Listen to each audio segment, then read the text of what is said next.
You are one of us. Your passion is the world of mountain biking, from enduro to gravel races and everything in between. This is Insider MTB, the podcast that takes you behind the handlebars, into the dirt, and behind the scenes of the mountain biking world. And now your host, Austin White. Episode 10 with Spencer's favorite intro. Like, I've made that intro just for... Oh, and it's going again. You are one of... Top-notch production over here. Top-notch. 10 episodes in and nothing's changed. But I'm back. That's one thing. You're changed. Back. I know. It's fucking good, right? Yeah. After your stint of being a jet ski professional guy here. Now, right? Yeah. It's not over, but we're here. It's not over. Yeah. Talk about it a little bit, though, huh? Like, what? First off, 2 wheels to jet ski, like, pretty wild. Sorry. I've been gone. I apologize to all the listeners. I have been busy. I'm trying to set up a little life after this whole biking situation. So, trying to work my way into the stunt community a little bit. And with that, I auditioned for a show at Universal Studios called Waterworld, which is the longest running live action stunt show. It's basically theater of some sort. It's been going for 29 years, and it's the most popular attraction at all Universal theme parks. And it's based off of an old movie from 1995. It's like considered the sequel to the movie, and I like the movie. It's an interesting one. I didn't even know it was a thing until I auditioned for this, and then I went back and watched it, and it's a show, man. It's gnarly. It's 20 minutes or 18 minutes of runtime, and I'm pretty much running around for most of that. So it's riding jet skis, fighting, flipping off stuff. I'm Kevin Costner. I'm the main guy, Mariner, in the show, and it's fun. But now life should be getting back to normal. I'm working a little bit here and there, but I figured we just ruined you so much after Sea Otter on your fucking crazy ride. Or I guess we haven't even really downloaded and even talked about that much, right? Like, did we talk about you pretty much going through the pain cave for, what was it, 4 straight days? 5? Yeah, that was interesting. And honestly, if you haven't watched the video, go watch it. It's pretty good. On YouTube right now. Spencer Rathkamp. Google it. Exactly. It's pretty entertaining. It was fun. It was a good experience overall. I think I learned a lot and rode one bike a lot. And, and you rode a lot. I think we could do better. I think the guy who filmed it just fucking sucked. No, he could have got more out of you, you know? Maybe a little bit, but out of performance wise, I can do better, but it was fun. It was super sick. I raced 4 disciplines on one bike, and a bunch of people on YouTube are like, oh, they're all the same course. It's not like you're even actually racing downhill. And I'm like, oh man. I mean, that's kind of why we're riding the Epic Evo for all this stuff. But yeah, it was fun. It was super good. You lived, right? And then you gave yourself asthma with it pretty much. What were you saying? I was asking you about that. Oh yeah, I just have athletic induced asthma. So after I do hard efforts, I'm sitting there like I'll have to clear my throat and cough every 30 seconds. Minutes or, so it's whatever. Perfect when you're trying to do an interview with someone. Trying to do a wrap up, and I'm just didn't even eat. You were dying. Such is life, man. Such is life. You lived, dude. I mean, I think it was a pretty cool little experience, right? Yeah, 100%. It was fun. I want to do it better next year. So yeah, I'm here for it, man. What would you change? I think next year, though. Like, I feel like you've learned a lot from it now. What would we go about? I think just preparation, honestly. I think I went into it pretty what happens, and I think I could get on it a little more, get on it a little earlier. Yeah, then on the climb of the fucking first XC, you were like, I'm fucking done. Yeah, which is crazy. I mean, I don't know. Yeah, dude, you guys came out with a blistering pace though, right out the gate. Not me, dude. I got left in the dust right out the gate. Hey, you thought you were left in the dust. I was passing the guys on the e-bike where they were further back than you, just getting fucking. They were like, "Why is this dude with a backpack and a camera running past me?" I know that was pretty epic. Right on the pavement up there. Yeah, it was good times, next dude. to me, and I'm just sitting there like, oh, dude, this sucks already. Dude, honestly, for a minute there, this pace you guys were going up that thing, I was like, I'm not going to catch them. I'm fucked. Like, they are fucking pulling away from me. Yeah, bunch of grams. Yeah, some random other camera guy who didn't have an e-bike was actually beating me for a minute, and I was like, "What the fuck? This dude's grinding." Yeah, and then cross country world, baby. Speaking of that, we got two probably the most fit people in the endurance world coming on the pod today, right? Which is pretty sick, pretty exciting. Yeah. Just so you guys listeners know, I'm not going to tease you too much, but 1:15 Tobin comes on, and 1:45 Keegan comes on. Tobin, come on, give him the full names. Oh, dude, I can't even say his last name. I fucking McTubbins. That's what I call him, McTubbins. McTubbins. All right. If you guys haven't figured out, this is episode 10, and I still suck at English. I'm getting there. One day I'll be able to fucking speak all English. Spencer is my younger brother that corrects me like an older brother on everything I say. I can't even 5 minutes ago when I was like, "Hey, you gonna fucking make it?" And he was like, "Is that even a question?" McTubbin is his Instagram name, dude. It's his real name. He's gonna get it. It's his real name. It's his real name. It's not Ortenblad. Yeah, you're right. That's his last name, isn't it? Yeah, Ortenblad. Yeah. Exactly. I mean, if someone says it, I can agree with it and know what it is, but I can't say it myself. Yeah, just like if I'm looking at it right now, Ortenblad. But fucking, I love those guys. I've done a few video. Keegan Swenson. And Keegan Swenson. I can say that one. Thank you. I can say that one. Yeah. And then my fucked up Photoshop job that I had to redo like 6 times. You caught the one little misair with the time. I did. The date was wrong, and I had the date wrong. And then I was like, fuck, dude. I fucking need to sign up I need to just retire my Photoshop skills or something. We got too much going on right now. It's all right. We do. But we're getting there, right? Yeah. Yeah. That's right. What's up for you next, though? Oh man, I don't really know. To be totally honest, I was supposed to go to the Mega Avalanche to race that in France, and then I just got the old cancel it yesterday, which is a bit of a bummer. So I think we're gonna pivot and do some other little projects and race. I'm probably gonna pivot and do Downeyville, and I believe both the boys coming on are gonna do Downeyville. Yeah, I got to get my fit game back on here for the next months. I got like a month to train for that. But... I was gonna say, you got time? Yeah, no, but whatever. It's gonna be fun. And Epic Evo for that one then? Yeah, 100%. Yeah, 100%. Okay. And both the guys coming on absolutely smashed it last year, so I'll try to keep them. Maybe we get some inside info or whatever on how to just fucking crank it out. Yeah, exactly. But yeah, man, all is well, and we're swinging, and the bike industry's in a hell of a flux right now, but it's weird because I feel like Otter, everyone had smiles on and it was great. Yeah. But now now it's over and it's like, fuck, is it though? I don't know, like it's getting there, but it isn't, I don't know. Yeah, it feels like it's just returning to the core. There isn't as much excitement from all these newbies coming in like there were the last 2 years or whatever since COVID, and now it's like, okay, let the bubble kind of pop and get back to the people that actually care about it. So it's weird, but I feel like it's not just mountain bike. It's all action sports in particular. Like the super extracurricular activities for most people are getting cut out again now that prices for everything keep going up and inflation's crazy, and you gotta. All I heard there was less people maintaining my trail. That's all I heard. Yeah, well, that's never been a positive. We've never had too many people maintaining trails. I know.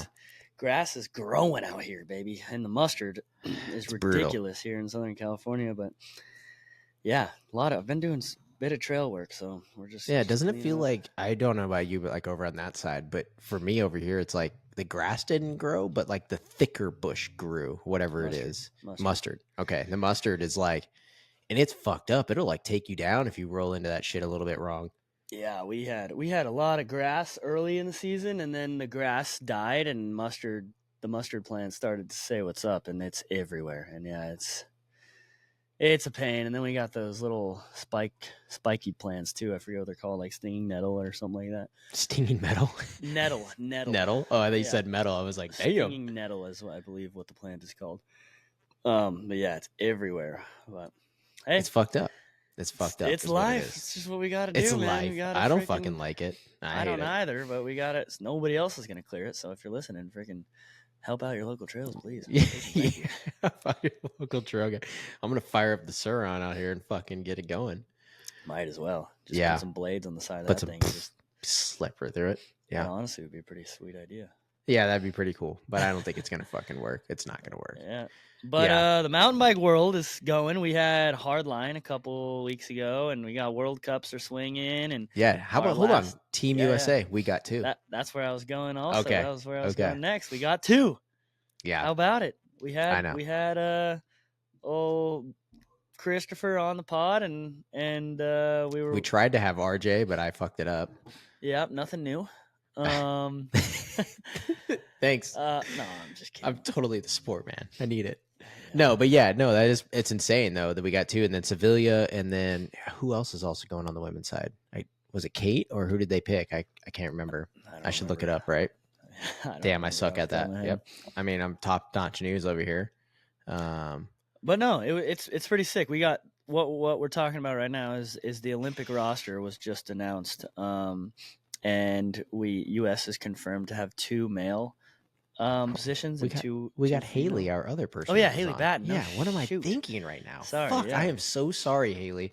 Goodness. She's totally watching right now and is live and is gonna fucking blow me out in a text message after this. Yeah, as she should. As she should. She should. That was embarrassing. Yeah, I've been riding jet skis. That's my excuse for not. Yeah, so. I don't have an excuse. I was watching it. I literally seen the announcement. I literally texted someone from USA Cycling. Was like, "Yo, we gotta get you on. I think we need to do one maybe with them or with USA Cycling, just talking about this because it's been at least 10, maybe 20 years since we've sent double to the Olympics. Like that's a big deal.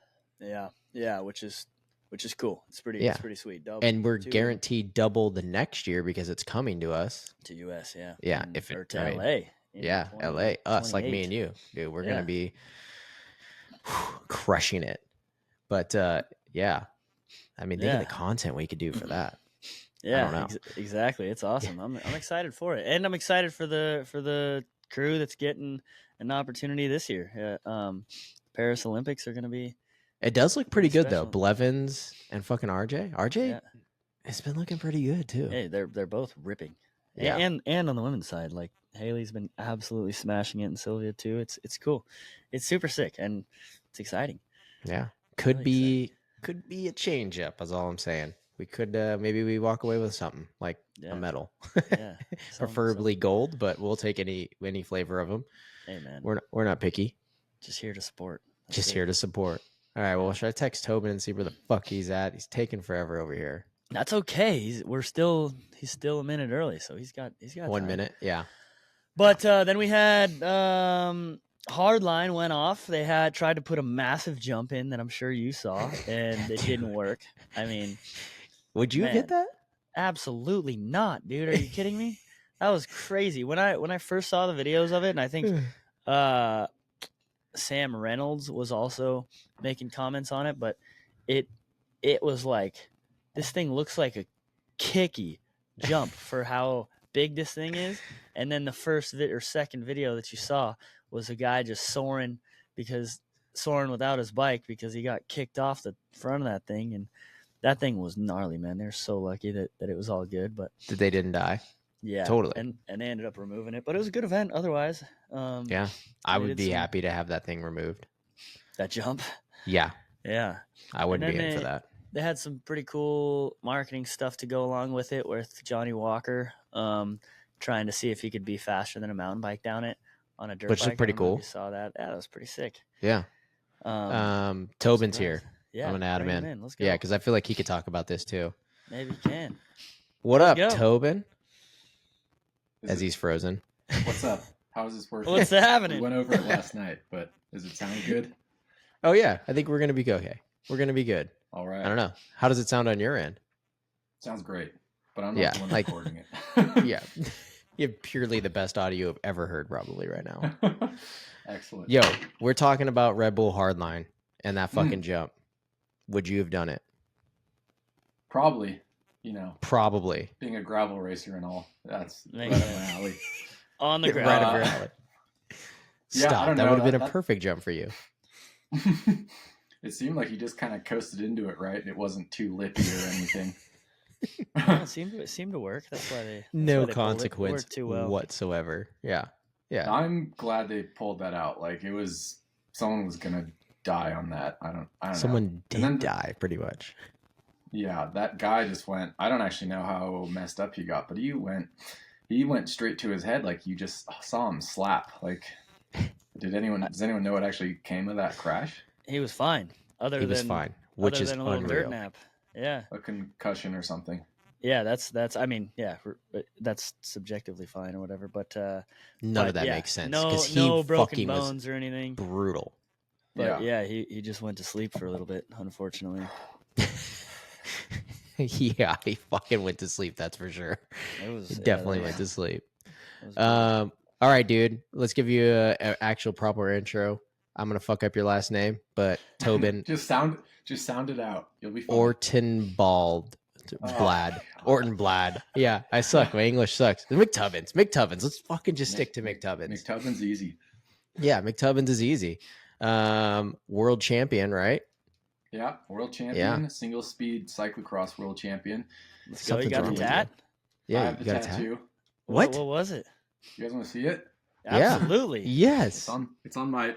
I don't know. I'm gonna have to stand on a swivel chair.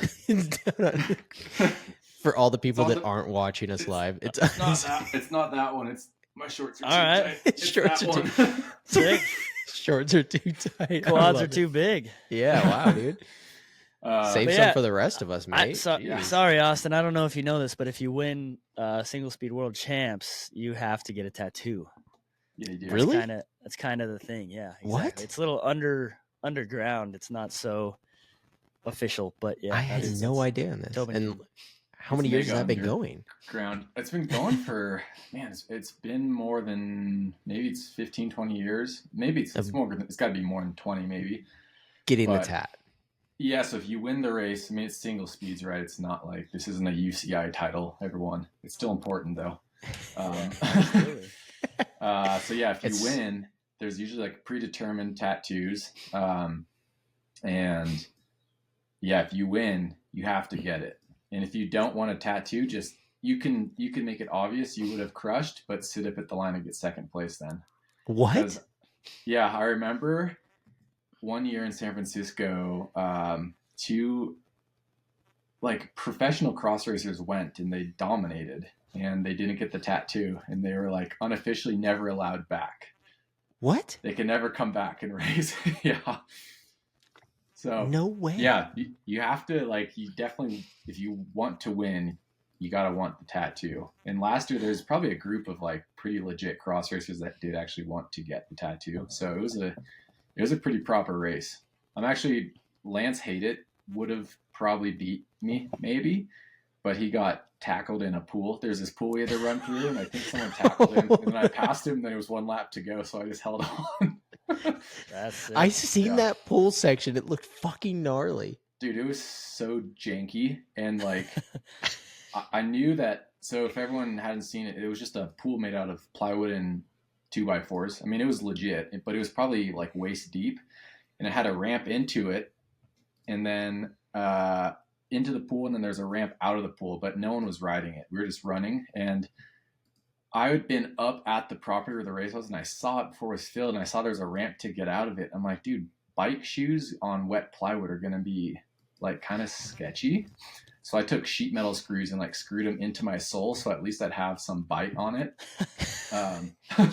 which is a cross. Like we used to do it when we raced on the ice, but I think they put like stall mat on it, like for horses or something, so it wasn't so slippery. But yeah, there was some shenanigans in there, and Lance got, and then like they were definitely going for me too. It was actually Chris Blevins was the one like messing with people.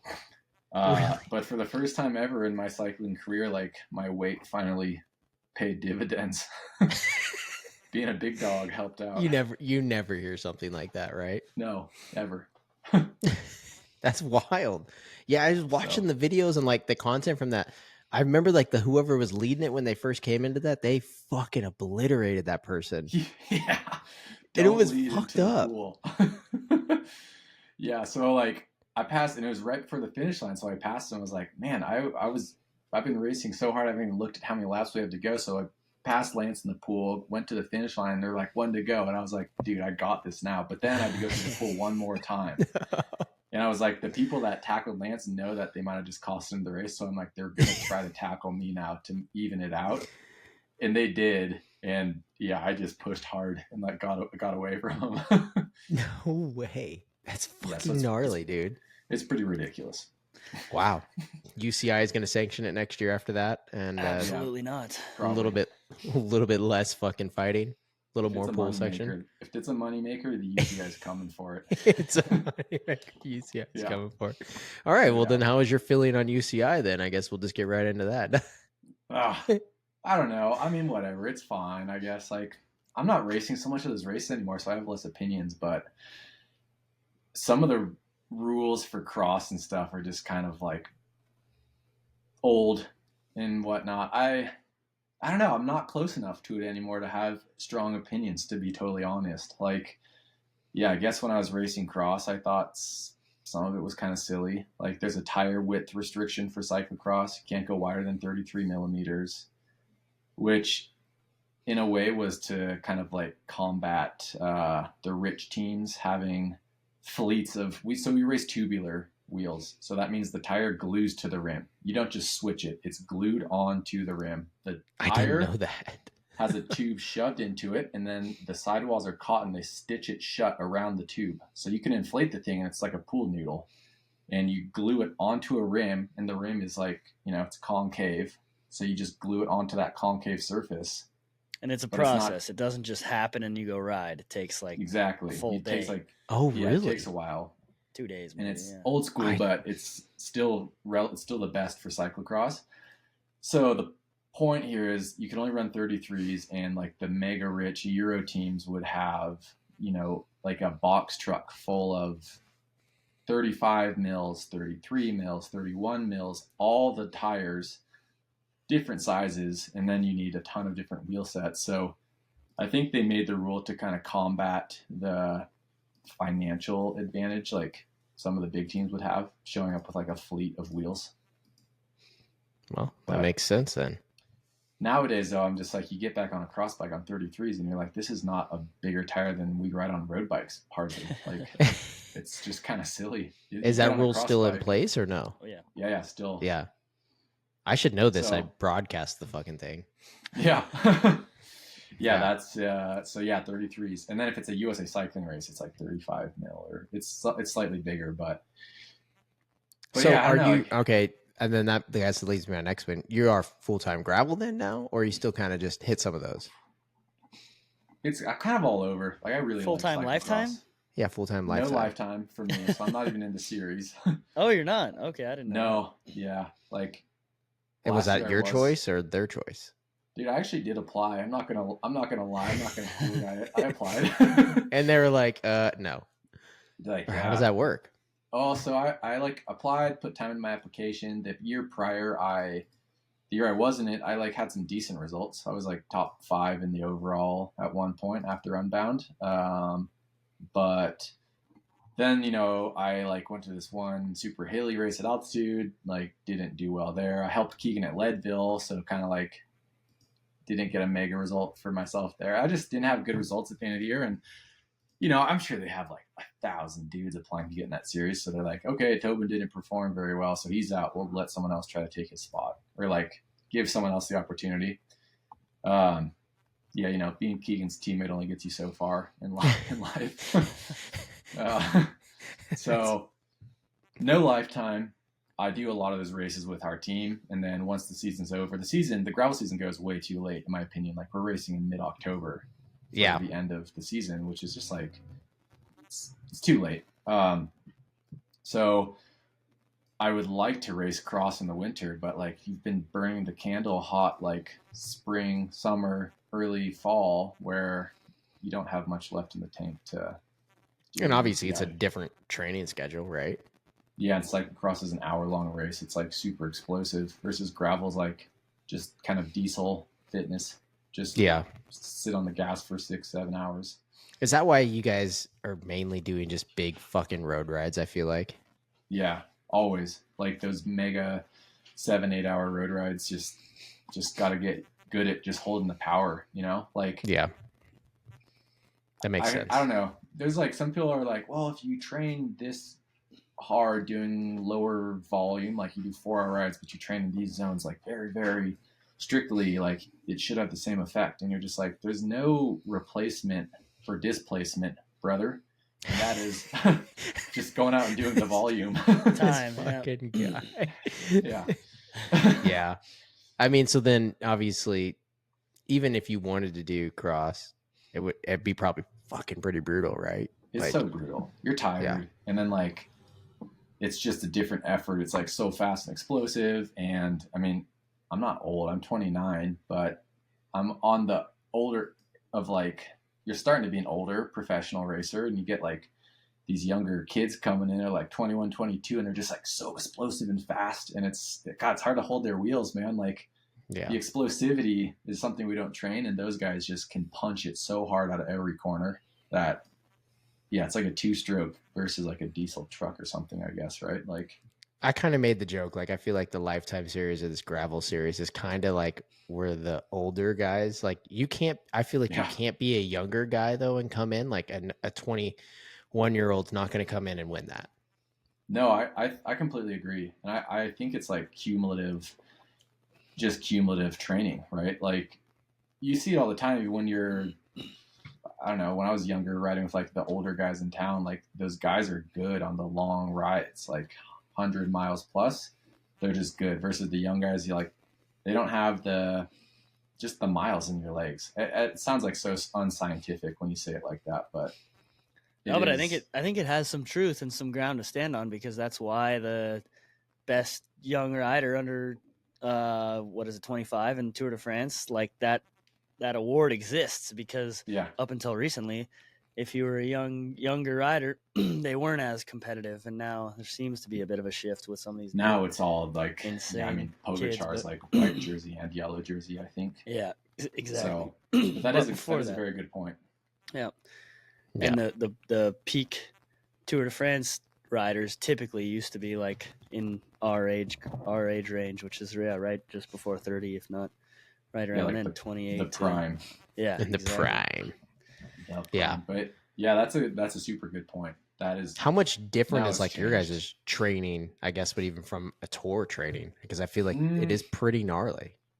Yeah, I was talking to my friend about that actually the other night. Like, I don't know exactly what those guys do, but Keegan has a better idea of that. Like, yeah, the volume we'll do in like preparation for Unbound is probably, I could be totally wrong here, but I don't think that those tour guys are doing 7 and 8 hour training rides, because they don't have 7 and 8 hour like stages. Yeah. That makes like sense. There's a 6 hour. I do. I watched like every stage of the tour, but I'm not sure exactly. Like, most of those days are not 6 hour days. You know, it's not uncommon to have a 3.5, 4 hour day. That's like a ton of climbing, but they're not all like huge. So, you know, why put in a 7, 8 hour training day if the race you're doing is only going to be 6.5, when you could kind of focus on shorter, do some more specific work or whatever during that training ride. I feel like the way Lifetime and how gnarly, I feel like it's pretty gnarly, like Unbound with the 200 miles and whatever it is. Do you think you have to train harder for Lifetime than you do to do like the tour or do that? You know, like what? Man, I wonder. Like, I doubt it. I don't know, man. The tour guys, like, because they give their fucking life. Your life. You're just on a bike. Yeah, I would say it's just different. I wouldn't say it's different. Necessarily harder. I think that the devotion has to be the same to be the best at any discipline. You gotta have that, or XC, or exactly. You're training just as hard, but the training's just going to be different based off of the needs of what you have to have your body, how you have to have your body perform. Yeah, exactly. Yeah. Well, I guess I would just come into like what you spend 6 hours a day on a bike, pretty much. Yeah, I mean, like, average ride probably 4 to 5, and then the big days are 6 at 6 plus. So then what XC then, or cross? You weren't doing that, right? No, cross is like, dude, when I was really, really good at cross, like winning a lot of races, I was like 15 hours a week or so, just short and intense, like pretty low volume. Then versus like getting ready for Unbound, you're doing 30 to like 34 hour weeks, which And you do that for like 2 or 3 weeks. So I would say like the training block to be good for the one Unbound race is probably the training block. That 3 weeks is probably hour mileage and whatnot, similar to like the tour maybe, but you're not racing. So it's not as hard, obviously. Like the tour is 3 weeks in a row of racing, but I bet the volume is similar. I don't know mileage. I bet the tour is doing more miles per week than which one's more ruthless? Because I feel like in cross, like you guys look like you're ready to know kung fu and fight. Dude, cross is ruthless. It's physical. It's like, it's the best. Yeah, God, dude, it's so good. Like, you love that shit.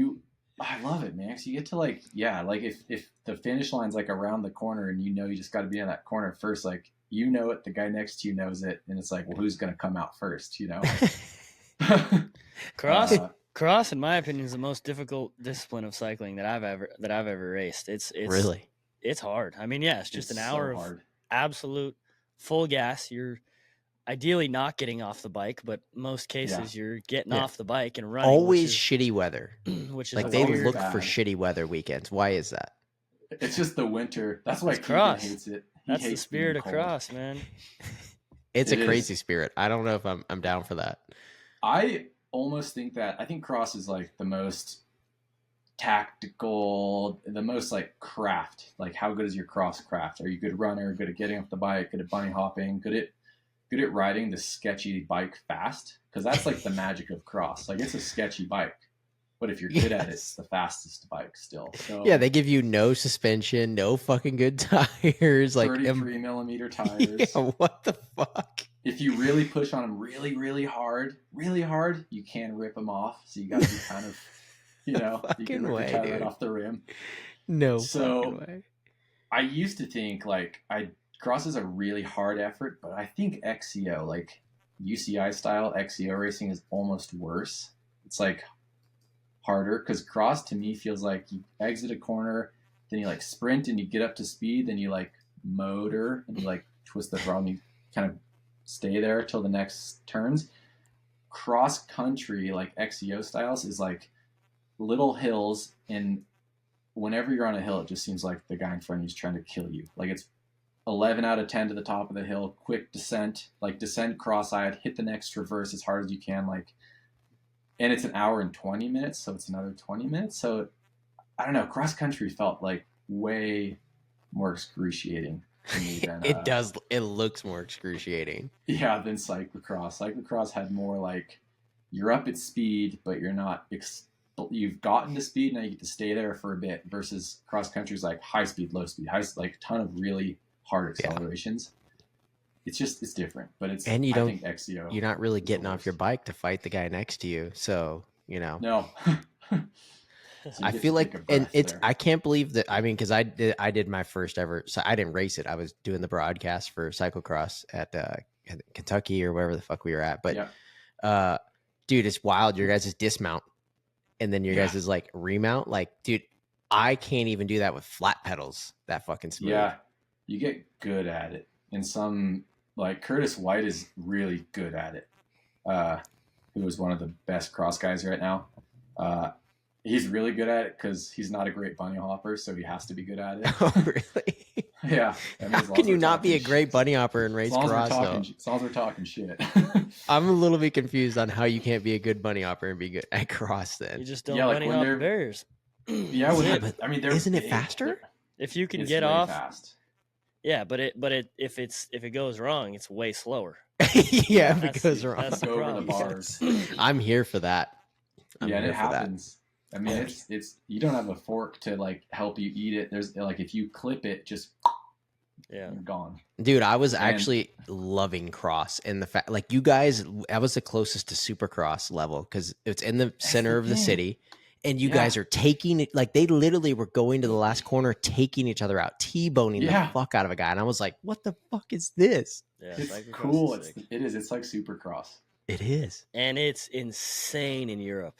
If you think it was big in the U.S., man, it's unbelievable. I mean, and that's why Vanderpool and like Pitcock and them all do that, right? Yeah, there's 60,000 people are surrounding this Belgian city track with in snow. It's like miserable. But eating their mayonnaise hot dog and everything, you know? Yeah. Oh, the mayonnaise frites. What the fuck is wrong? We did this one race in World Championships was in Zolder, Belgium, and there's this some people might know, listeners, Sven Nys. It's like the goat of cyclocross, and it was his last World Champs, and it was in Belgium, his home country, and I think it was 60 or 70,000 tickets sold to come watch that race. Yeah, and I get it, dude. It's way more entertaining. Like, and there's jumbotrons, so you can watch them go by, go back to the jumbotron. Yeah, like, and it's quick. It's short. It's 1 hour. There's beer. There's beer, and then there's beer, and then there's more beer. More beer. Yeah. No, it's in the center of town. It was sick. I watched this one guy at Louisville World Champs, and first time it ever came to the United States. We were done racing, and we were watching the pro race because I was a U23 at the time, and it was at this park that was next to the river, and the river was like almost starting to flood the park. They had to change the schedule, so there was these big like low spots that were kind of full of water, and I watched this drunk guy like walk too close to the edge, and he started sliding into the puddle, and he's like on his feet and his hands and knees, and he's just like sliding into the puddle. And I'm like, I can't help this guy. I'm just like way up watching this whole thing happen, and you know, like someone eventually goes down and gives him a hand and like pulls him out, and he gets out a little bit and then just starts sliding right back in. No way. And like the spectators are just loose units at cyclocross races. I mean, downhill. I guess I don't know. I'd rather go watch a cross. Like, you ain't T-boning anyone in fucking downhill, you know? No. Yeah. Did you Tobin ever do the Interbike cyclocross race? Yeah, Cross Vegas. That was Vegas, yeah. Is that what it's called? It used to be. It was crazy. It was so sick. It was huge. Where was it at? Like in the middle of Vegas or what? It was at a soccer complex. Yeah. Like off the strip, and it was all grass. So, which isn't the most fun to race cross on, but it's like a crit. And Cross Vegas, that was a big race. The Euros would come for that. Yep. Everyone from the expo would leave, and they're like, "We're going to the race tonight." Yep, packed. They would build wood over unders and stuff, and the last year, sick. I remember the last year I raced it, and all the Euros were so pissed off because all the crowd and stuff was going crazy, throwing beer on everything. They're throwing beer. Yeah. Yeah. And but I feel like that's what it'd be like in Europe, right? And then they're mad. In Europe, they throw beer too, but I think there's that one section the course got a little like right after the over under or right around that thing. It was like this big infield bit. It turned into like your single speed championship. Exactly, like it's too much chaos. And then that race actually was a World Cup the last 2 years. Oh, really? Yeah, it was a big deal. That's wild. Yeah, it was holy shit. Cool, the golden era of cyclocross. Yep. Wow. All right. Now we just race gravel. And we never see you for 200 miles. Yeah, I'm like, hey, like I love the feed zones at gravel. I get so excited. I'm like, feed zone's coming up. I get to see my friends real quick. And then you're like, okay, bye. And then maybe I'll see you when we're done. Maybe I'll see you when you're. I mean, what has that transition been like for you? Like, you know. It's so weird. It just happened. Like so I've been on Santa Cruz. This is my 8th year. So I was on it before that for 4 years. And then we signed Keegan. And the first year we were doing like a lot of UCI cross country stuff because Keegan was trying to get points to go to the Olympics. And then he didn't make the Olympic team. Blevins beat him for the last spot, or the only spot. It wasn't the last spot. There's only one spot for the men. And then we started doing like these big endurance things. They were still kind of COVID. That's where you and I met. Austin was like this FKT at the White Rim. So we all just went out. We're like, well, we can't race, so we'll just go try to do like FKTs and other big stuff. And then that was the year Keegan didn't make the Olympic team. And then the next year was the first year of Lifetime Grand Prix, which was like, hey, we're going to do this series of races and there's going to be a ton of prize money for the overall. So Keegan was like, yeah, let's try that. And then he just started dominating. And then that year I wasn't in the Grand Prix. I didn't apply to be in it or anything. And I crashed mid-season and like ripped my knee open to the bone. So I had a big chunk of time off that year. And And then the team was doing all those races, so I just started doing all these endurance races with the team. And then I applied to be in Lifetime last year, got in. And I don't know. Now all of a sudden, I'm just a gravel racer, and I don't know how. I'm just a gravel racer.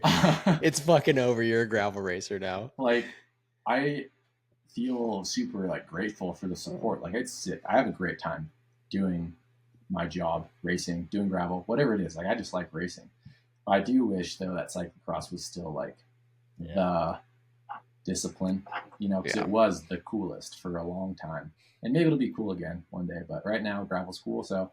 Whatever, we're doing this. Whatever, gravel school. Yeah, we'll get into this. I love it. Yeah.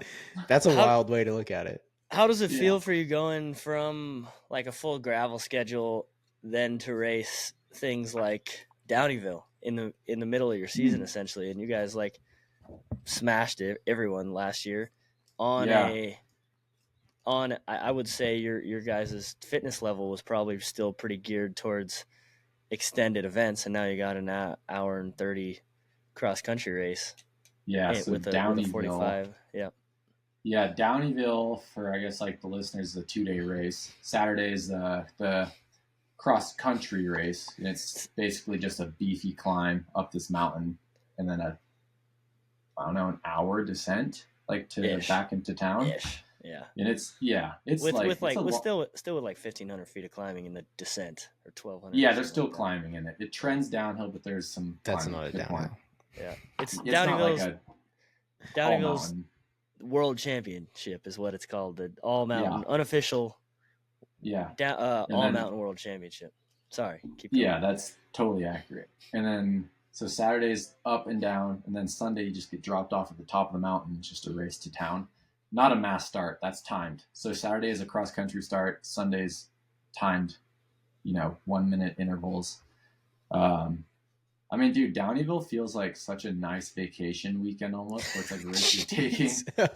This sounds wrong. We're taking it very seriously. You want to win. It's important to win. But you're in this cool little town. There's a beautiful river. Yep. You're staying in a nice house. You're in the mountains. You're not in Kansas. It's nice. And then the racing is fun because you're cool. Ripping.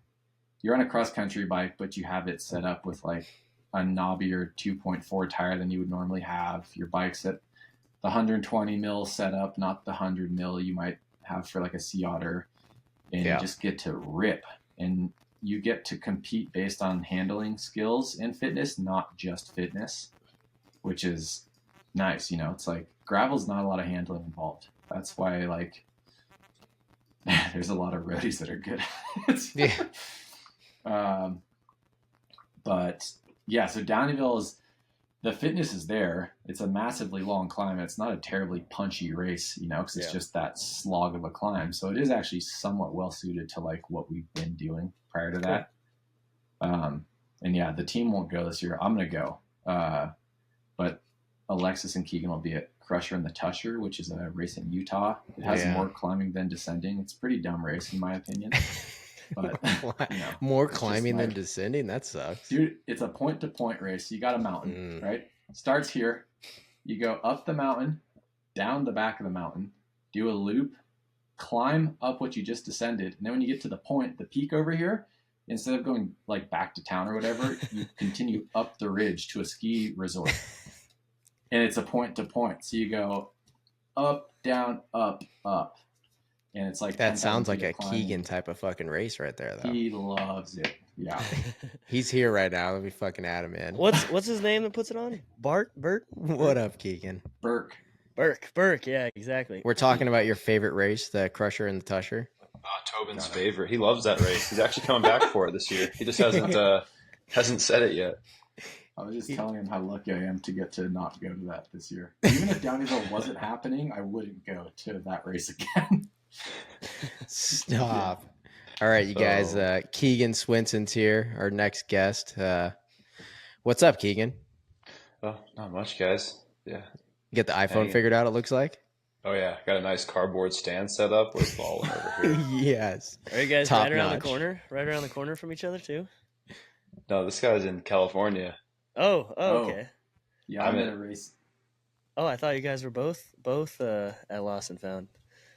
No, I'm in Utah right now, up in Midway. Okay. It does look like the same color room. Yeah, it does kind of. Yeah. Yeah. Tobin's actually just over there.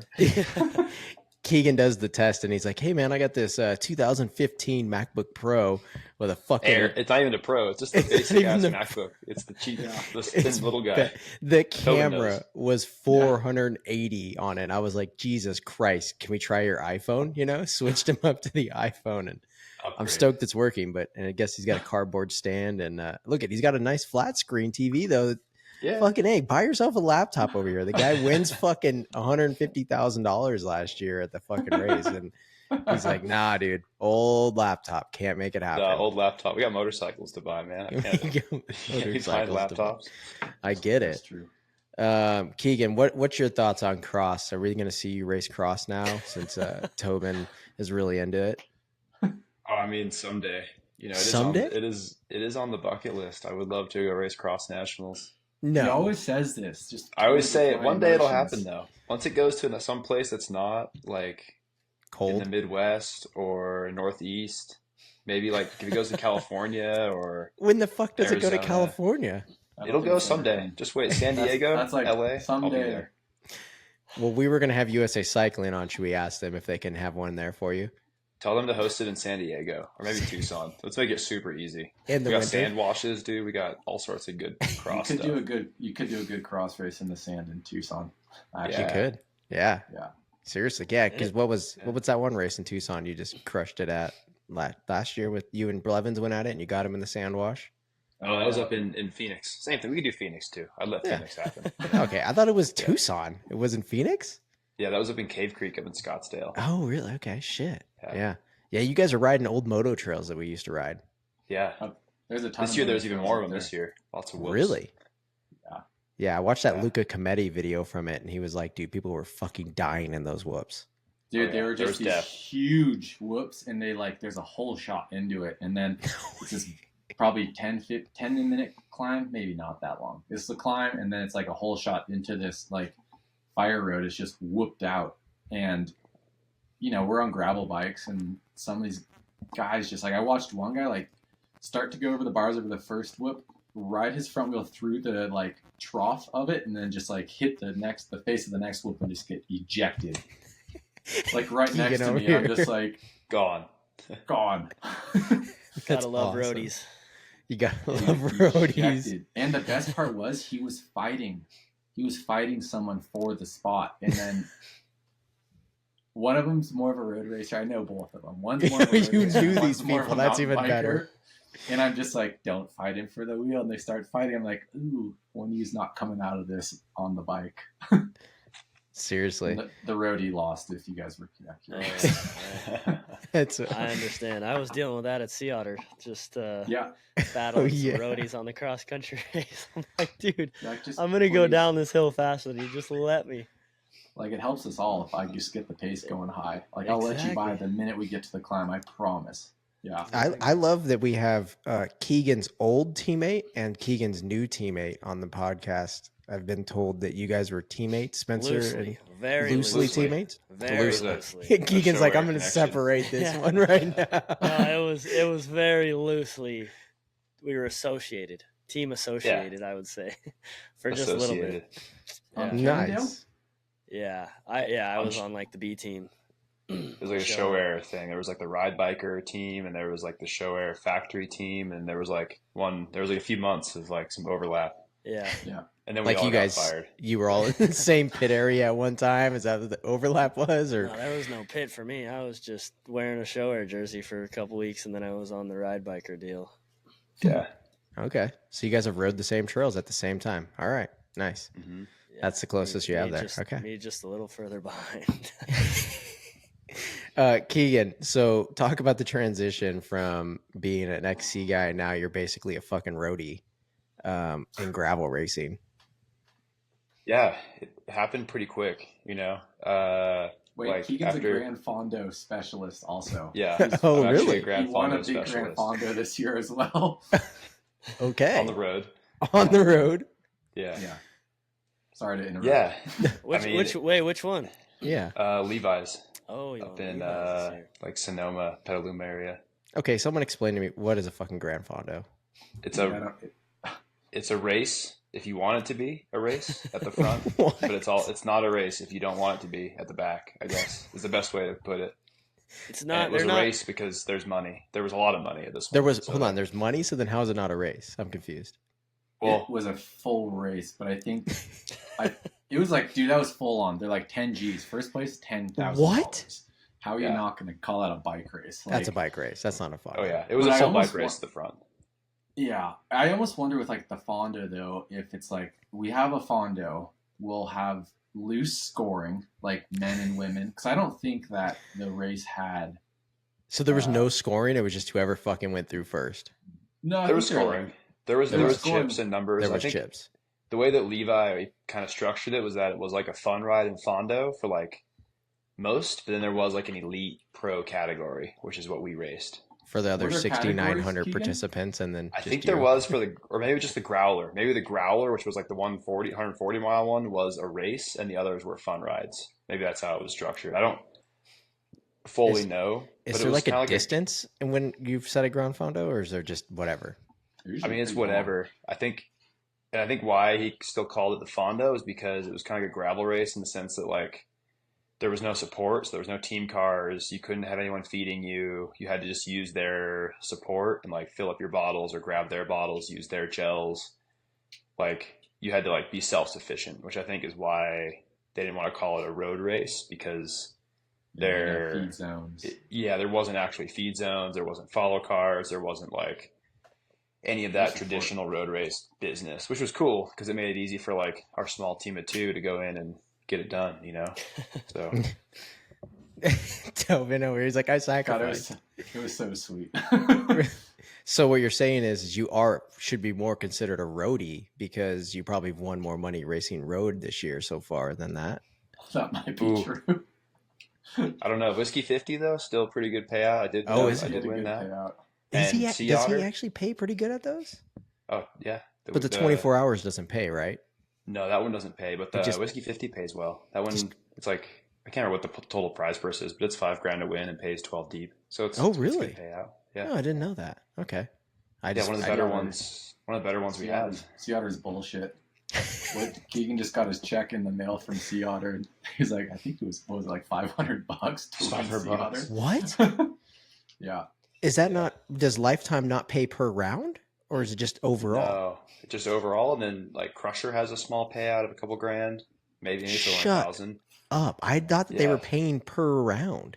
No, it's just the overall. Then there's like small peanuts at some of the events. Unbound doesn't have any. What do you think the biggest gravel race in the world? Yeah, Unbound, Leadville. I don't know. Unbound. What is Unbound win?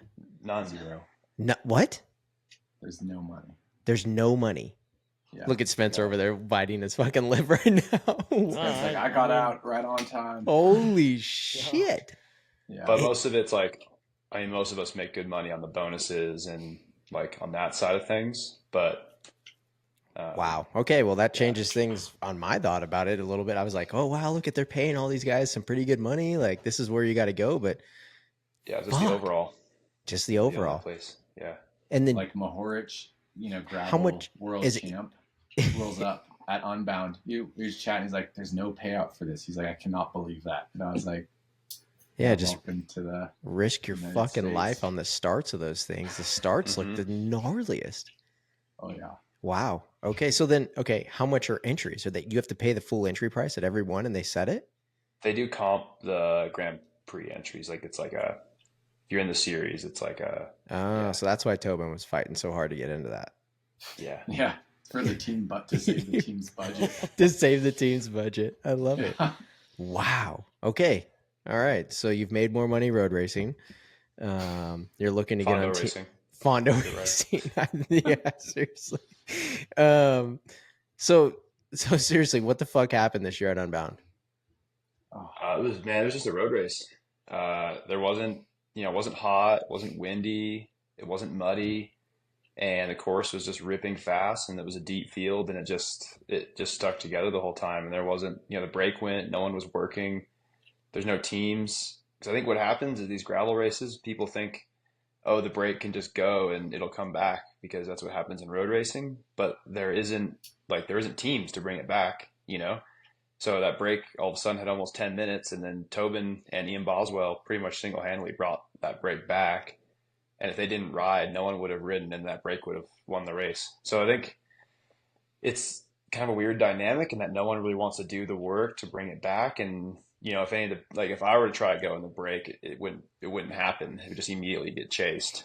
And they probably wouldn't let Tobin go either, because they know that then if he goes, I've got a free ride the rest of the day. So it's a kind of a weird dynamic when there's a field like that without like big climbs or anything technical to really break it up, and it just becomes more of like a kind of traditional, just a long road race. It just becomes a race of attrition and like who's got it left at the end, and it really kind of have to gamble on like what, like Lachlan, like when he went, like he attacked a few times and the bunch just let him go and no one wanted to chase, and then, you know, he got it up to a few minutes, and it's like if you give that guy an inch, he's going to take it. So, you know, at the end, like we were chasing, and there might have been a small chance to bring it back if like I'd stayed off the ground, but also it's like it would have been a really tall ask to bring back that couple minutes, and like we only had 20 miles left. So it was like, you know, it would have been an all-in effort, and then, you know, I found myself in the dirt. So it was like, yeah, bit of a tricky race. I'd never really been in that situation of like having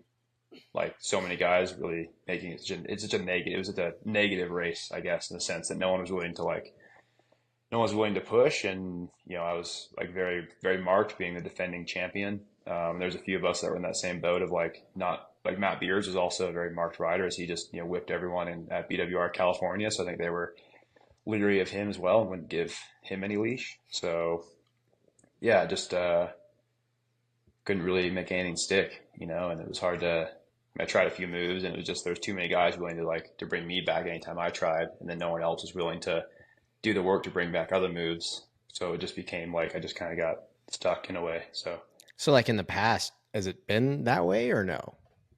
Well, the past 2 years we've had mud and rain, which separates things, you know, because it makes it harder. There's always wind and there's water, and like the mud last year just detonated the race. Basically at mile, I think it was like 10 miles in or something, there was a couple miles of mud, and Tobin and I just rode away. And then you guys were able to make contact, and then that was the race. Like that was it. You know, there was like 8 of us rolling the rest of the day, and guys would just slowly fall off as they cracked. And then, you know, we start racing and really like pushing each other the last 20 miles, like attacking and so on. So yeah, I really think Unbound now, like with how stacked that race is, we're going to need like harder conditions to make the race not so road racy, you know? Yeah. Or more teammates. It's just going to turn into the tour. Yeah, more teammates. You need more Tobins just to light some candles and fucking let's go. You give me 2 more Tobins and it's Dude, give me 2 more Tobins. I think one more solid teammate would be pretty ideal. Like, yeah, that's what it would take to make it like, obviously it's still always a challenge to get that, to make it happen at that race, but having one more teammate would really make things more feasible, I guess. And that whole, go ahead. Well, tactically, like I don't think we did anything wrong, but it wasn't. We could do better. The finish. Yeah, like I think we could. I think like I was sitting on the front for a lot, like burning myself down to nothing, which was fine. Like that's what I was there to do. But it almost have been better to hide a little more early, be less like sitting on the front burning candles, and wait until the climbs where we knew we were going to be selective, where I can probably make it over. And then if I make it over in the climbs and I'm in the group, and then some, you know, bullshit's going on where people don't want to chase, then I'm there to sacrifice and get that. So, but then how does that happen though in the chase situation? Like when a dude starts breaking away, you guys are all just like, fuck it, let him go? Like I'm confused on that. Everyone looks at Keegan because everyone, like Lachlan goes. Really? Oh, for sure.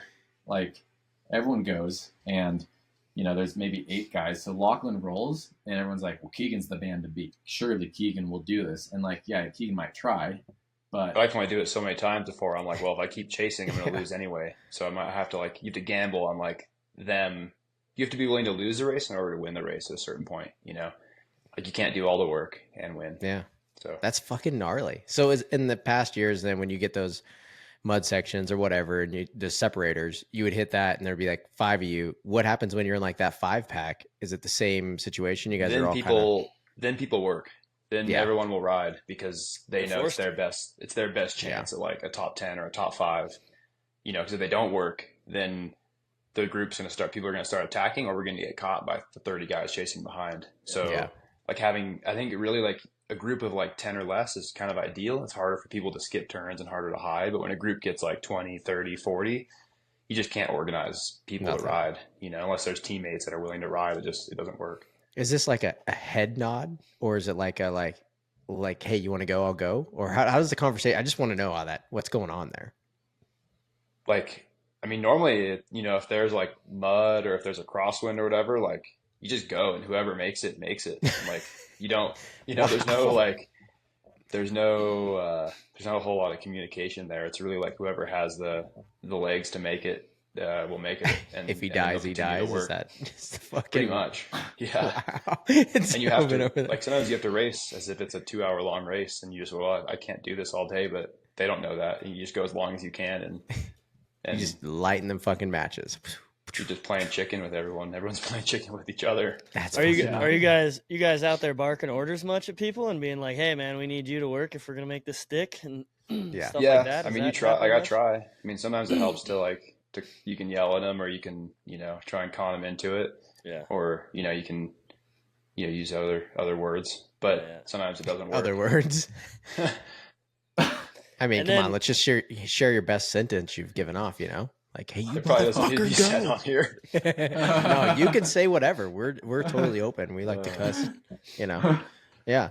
Yeah, it gets pretty heated sometimes though. And then, nice. Some guys take it personally, and sometimes most guys realize that it's just racing. You just bark at each other and then you can be friends after. But some, they take it a little too personally. Any good little fucking brake checking going down when that happens, or hey, you fucker, go, and then locks the brakes up, just takes you out, or no? That's like on the road. I swear, like you'll get someone, you're attacking as hard as you can, or they won't come through, and you just like swing off as hard, like just swing out of their way and hit the brakes, like make them come through. No, I hate doing that, but like sometimes it has to be done. It has to be. You're like, I'm done doing this. Like, this is bullshit. Even some local group rides get heated like that, and you got to do it. Yeah, it's more prevalent on the local group ride. You get enough masters guys out there. Yeah, that's crazy. So then, I guess, is Unbound just the one weird hitch in the whole lifetime thing that's kind of like this? If there is these type of conditions, or is all of them kind of turn into that if it turns out as conditions? I think it's kind of hard to say. I think right now it's just Unbound because it gets the biggest, like deepest field, and it's also, it's Kansas. Like there's no big hills. It's not like you're not gonna get that at Leadville. Right. You don't get that at Leadville. You don't get that at Crusher. Like Sea Otter's a mountain bike race. And Big Sugar could be Big Sugar's, but Big Sugar's a little more technical. Like there's more turns. It's looser. The climbs are a little bit longer. So I think it's like Unbound's kind of the perfect storm in the sense you have like the field, the conditions, especially this year you had the good conditions, the race field, like the course itself, the climbs are only a minute long at most. So I think it just a bit of everything, and it's also Unbound too. Like there's a lot of teams of like 2 and 3 riders, but a lot of these teams, they're all riding for themselves. Like Tobin and I are one of the few that like he's riding for me there. Whereas like there's like other teams that they're riding individually. They're not helping each other because they both want a result. So it's like, which also adds to the problem of like no one willing to work because no one's going to sacrifice themselves for someone else. Dude, that's fucking wild. So are they going to, I see it's working out for you guys, right? Like, is there going to be something in the rule book about like helping each other's and teams like that? Like, no, it's just make a rule against it because like you can't hand your snacks off or something, or you know what I mean? They could do rules about equipment changes, and they do have rules like that. Like you can't, like Crusher's got very specific rules actually. Oh, right? Really? Yeah, you can't like share wheels with somebody, but you could like share a CO2. Like there's a lot of gray area there. So then each race ends up having its own little rule book. It's not even an blanketing rule book. Really? Yeah, they're all unique. Like Sea Otter, there's no pits. Like there's feed zones, but you can't get any new wheels. But then Unbound, you have to have a support crew. You have to have pit. So all the races are different. They all kind of have their own their own way. That's kind of wild. It just seems a little wild to me, like that the purse is on that, and then this different rule books. It's like you guys fucking. Your English is probably better than mine in reading too, huh? Or like, partially, maybe. Definitely, that's not a high bar. I mean, hey, fuck off, But so back to the whole dynamic between you two going on. How did this kind of form up? Like the little super domestique and Keegan here. Like what got you guys going as teammates? Well, I guess like I said earlier, I was on Santa Cruz when Keegan got signed for 4 years ago. This is our 4th year of this team. And then I mean, the first 2 years we were still doing cross country stuff. I mean, what was that second year? The second year you were in Lifetime, Keegan, and I wasn't. And I was kind of out for some of the races with my knee thing. And then I was that year kind of new to some of these gravel races. I didn't really know what was going on. And then last year was like the Leadville thing where, we kind of helped for the record, helped Keegan set the record. And that was the first time I think we had like a plan, like that I was going to just sell out to like help shed time for your record. But I think that was kind of our first time like with that plan last year. I think so. It's kind of just like snowballed ever since. 'Cause I constantly feel like, oh, why doesn't Keegan work for you? I'm like, I've never once been in a scenario where I'd be a better potential finisher for this race. Yeah. Like, Keegan's always going to be stronger than me. So, yeah, I mean, like, if I can, at the end of the day, like, I just want our team, like, I want us to win. One of us needs to win this bike. Where the fuck were you at the 24-hour race? Why weren't you out there putting some fucking toes in for this guy? Okay, fucking A, huh? Shit. Man, that could have been cool too. Actually, we should go back and do another record attempt where I don't have to finish, but you do. Oh yeah, just what I want. Yeah, where I don't have to. Super cool. You did like 50 miles in it, right? Some of the night riding, I remember. He did. I jumped out at night. I wasn't racing, but I like went out with Keegan. I was like, okay, I can't tow Keegan. I can't give him a draft. Obviously, that would be against the rules. Is it in the rules? Is there even rules at 24-hour rate? I was not thinking. Any rules, but it's dark out. Like, no one will know. Keegan's going to get scrutinized no matter what. So I was like, I'll just go out behind you and just sit on for, I don't know, I did like three laps, I think. That's teamwork. I mean, you're keeping them company. You're keeping them awake. Yeah, yeah, we're gonna strip you of that title now. It's gone. Dude. It's like, over. Story's coming out. Bit of a gray area, but yeah, that like earlier in the week, I think we were just hanging out, and like I probably had a few beers, and I was like, "I'll ride with you from midnight to sunrise." And Keegan's like, "No, you won't." I'm like, "I'll do it." And then midnight rolls around. It's like super cold, and I like put my kit on. And I did 3 laps, and Keegan was moving fast. Like we were riding pretty hard. And I did 3 laps. And I'm like, that was 50-ish miles. Like I'm good. Like I did 50 miles. Like that's a ton of mountain bike riding. And I'm like, I'm just gonna go back to the pit and like have some snacks and just keep doing my other job and go back to sleep. Yeah, I'm pretty sure I got footage of you fucking asleep. Don't fucking listen to him. That was in the morning, and that was like a doze. That was not it was asleep. That dude was asleep. I was pissing on him. He was still sleeping. He was fucking out. Yeah, that was a crazy fucking, when we did that, I didn't even understand how gnarly that was going to be. And then when we fucking did that, Keegan. Neither did I. Either. No one understood how gnarly that was going to be. Dude, the fucking footage of you when we were walking out of the tent and me asking those questions, you just looked gone. You were like, done. You were in a different dimension. Like, dude, I left the chat for sure. You did. Just see him walking when we got home. He was just limping. Like, you were so crushed. I was so puffy too. All the inflammation everywhere. Just like your ass must have just been chewed up. Yeah. Everything, dude. Yeah. Everything. Yeah. Not doing that one again. So now back to the team dynamics. Are we Tour de France and profit sharing, or what's going on there? You get hitting Tobin with little extra flavor there. Keegan's a good teammate. All right. Daddy always gets paid. He gets their share. That's what I out like of that $500 bonus for winning Sea Otter, or like what are we talking about? I didn't help it, Sea Otter. See, all right, cool. Sheesh. All right, well that's good then. That's you guys were kind of first of your kind doing this in the gravel world, I would say. I mean, there's obviously been some team tactic stuff, but I don't know. First I've really heard of it. we've talked about it a bit because there's so many privateers doing this, right? Like you have X, Y, and Z privateers, not factory supported. Like our team is called the Hit Squad, but we are a factory endurance team for Santa Cruz. Santa Cruz owns our team. You know, it's factory. So that means we're all getting our paycheck from Santa Cruz Bicycles versus like, you know, Pete Stetna, for example, is like getting a 1099 from Canyon and then a 1099 from Shimano. Like all his sponsors are paying him. So if Pete wants a teammate, Pete has to pay himself less to like hire a teammate. Unless, you know, you can always get creative and pitch like Canyon, like, hey, will you pay into this program more if I hire a second person? Yeah.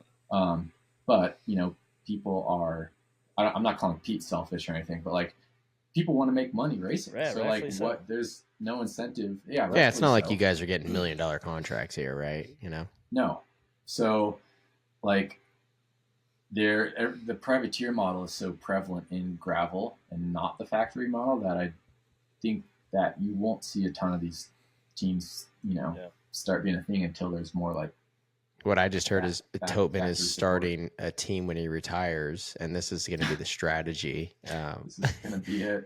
Yeah, that's it. I could see you running a team. Yeah, when it's I think it's also hard to find like guys that are willing to do that. Like there's very few, for sure, like athletes who are like talented enough and like have a big enough engine and the will to like sacrifice themselves or like give up their wheel or like. At Leadville, like go full gas for 20 minutes and then just like survive for another 6.5 hours, you know? So it's like, I think it like, it's not only like, you can't just like find anyone and be like, oh, here's 20 grand. You're going to be my teammate. You know, well, he told us to be someone before you came on, it was because you recognized his single speed world championship that he's willing to sacrifice for whatever you need.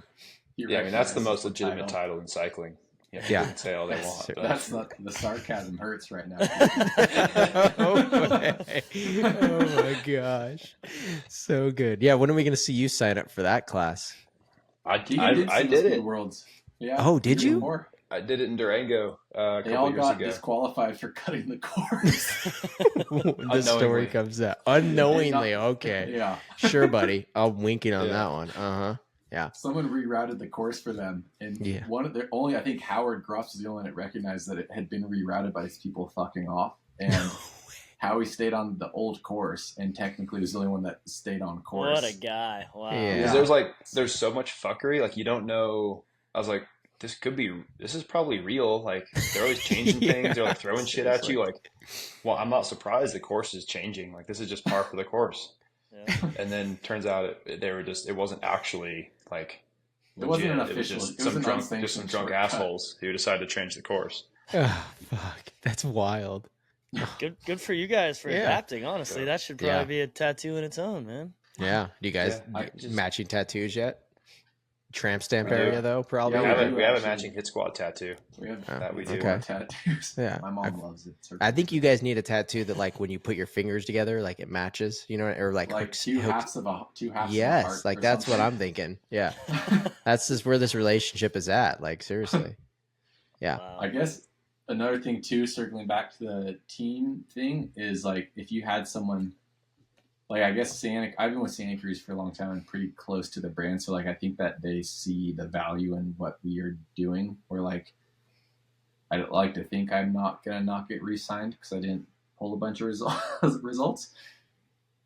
Like, because they know that I've been helping Keegan. Like, Keegan's winning and I've maybe helped here and there. So, like, if they can see the value in that, then I don't have to worry about, like, not getting signed. You know what I mean? Versus like, you sure it's not the single speed championship or? Well, that was like the biggest. That's why I'm probably going to ask for a raise this year. To be honest, is there a poster like in the lobby at Santa Cruz with this? There is not a poster of that particular race, but we are on a poster at the Santa Cruz lobby. Keegan, I got one for you. Is so like when you made the switch over to Santa Cruz and everything like that. Maybe this is back to the serious note side of stuff.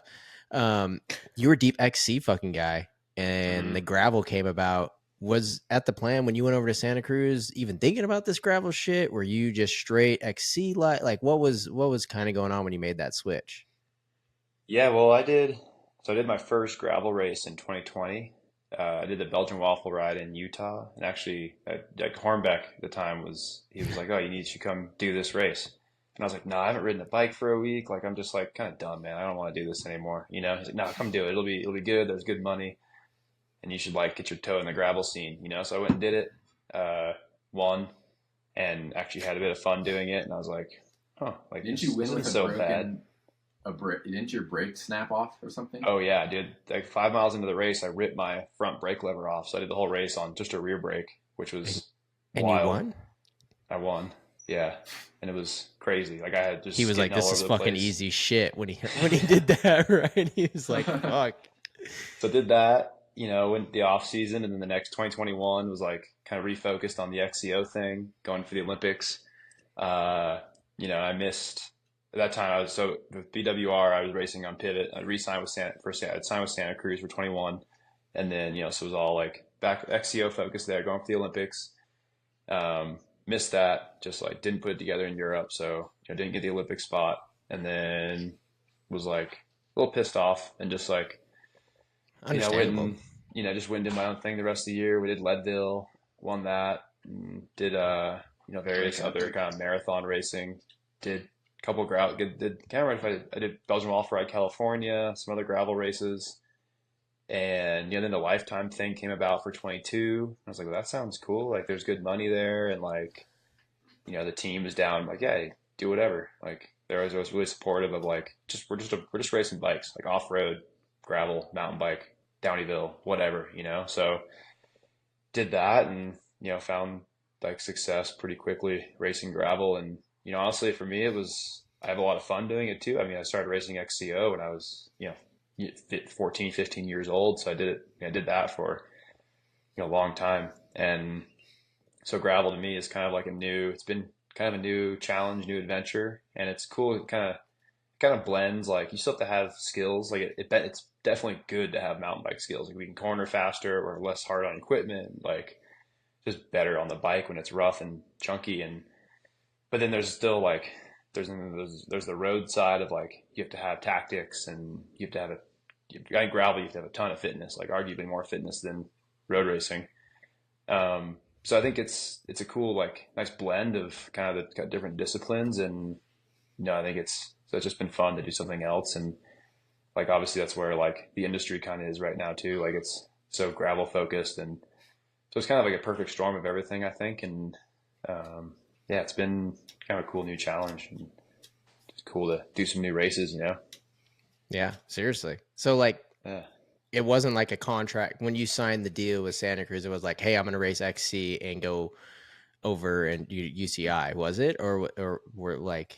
Yeah, that's we were just like it was cross country bike then too. Yeah, because the new Blur launched, so it was like we were XC focused, and then it's like that focus just kind of widened, to be like, oh, like then the new Stigmata came last year, so we're like, then I went Unbound on that new bike, and so it's really just kind of been just racing, like I said, racing off road, and then went and did Downeyville last year, which was kind of big for the brand, and I did that race. I think I raced it when I was 18, and I always wanted to go back and give it a crack for the win, so it was like really cool to go back there and do that, and win. Yeah, just kind of keep it real, We just do all sorts of stuff. So Tobin's have to hold down the fort this year at Downeyville, since I'll be a crusher, but he's got it. No pressure, bud. I'll hold that down for sure, dude. This fucking guy. Well, that's kind of cool to hear that Santa Cruz was willing to. I mean, it's more like them just betting on you in a sense, right? Like, because you would think if someone was hired to do the tour or just hired to do UCI and was like, hey, you know what? I'm going to go race these fucking gravel races. It'd be like, no, we kind of hired you to race a fucking Blur. You know what I mean? Mm-hmm. That's cool to hear that they're supportive in that way, right? Yeah, no, very cool. And they're really supportive of like whatever we want to do. And, we're racing all the bikes, and Tobin even races some enduro, and like we're kind of, shit, look out, Spencer. Do it all. It's fucking over now. And cyclocross, Keegan. Cyclocross, the occasional cyclocross. Yeah. Thank you. So we're going to see you at Louisville this year? Is that what we're hearing? Me or Keegan? Keegan. Oh, yeah, no, not this year. No, not this year. No, I can tell you straight up no right now. No. I already glued your tubulars. I'm going. That's wild. Oh, Sophia in the background, like just waving. Hey. Yeah. So talk to me. What's the plan for the rest of the year then? Like, obviously with this hidden points, it kind of changes a little bit or not, or is just stick it to the course, I guess. Well, I mean, the same plan the rest of the year, just go out and try and get it done the next few races and just focus on each race at a time. I mean, it's still a long season. I'm still leading the Grand Prix even after having an off day at Unbound. Like, there was enough that's kind of wild when I seen that. Riders in there. Yeah, and I mean, wins are weighted heavier now, which behooved me because winning Sea Otter gave me a little point buffer, and Lachlan was pretty far down in the standings, so it still worked out okay. We're still leading, so just got to keep on trucking. Doesn't really change anything for me. How many more McTubbin sightings are we gonna have at those? Oh, he'll be at Leadville. Daddy's coming. Oh, really? I'll go to Leadville. Yeah. I had a good time last year. Despite. I never think know. going in with no Maybe we'll try and do expectations. something there again. Who knows? So Tobin's daddy in this situation? I'm always daddy. Interesting. Most of Okay. the Always daddy. Okay. Jesus. So what are you then, Keegan, in this relationship?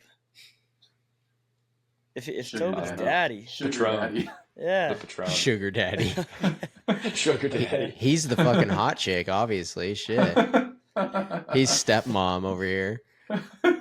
Okay. Here's your lunch money, child. Here's your lunch money. That's what I was. That's Yeah. what I was thinking. Your I'm like, allowance. all right.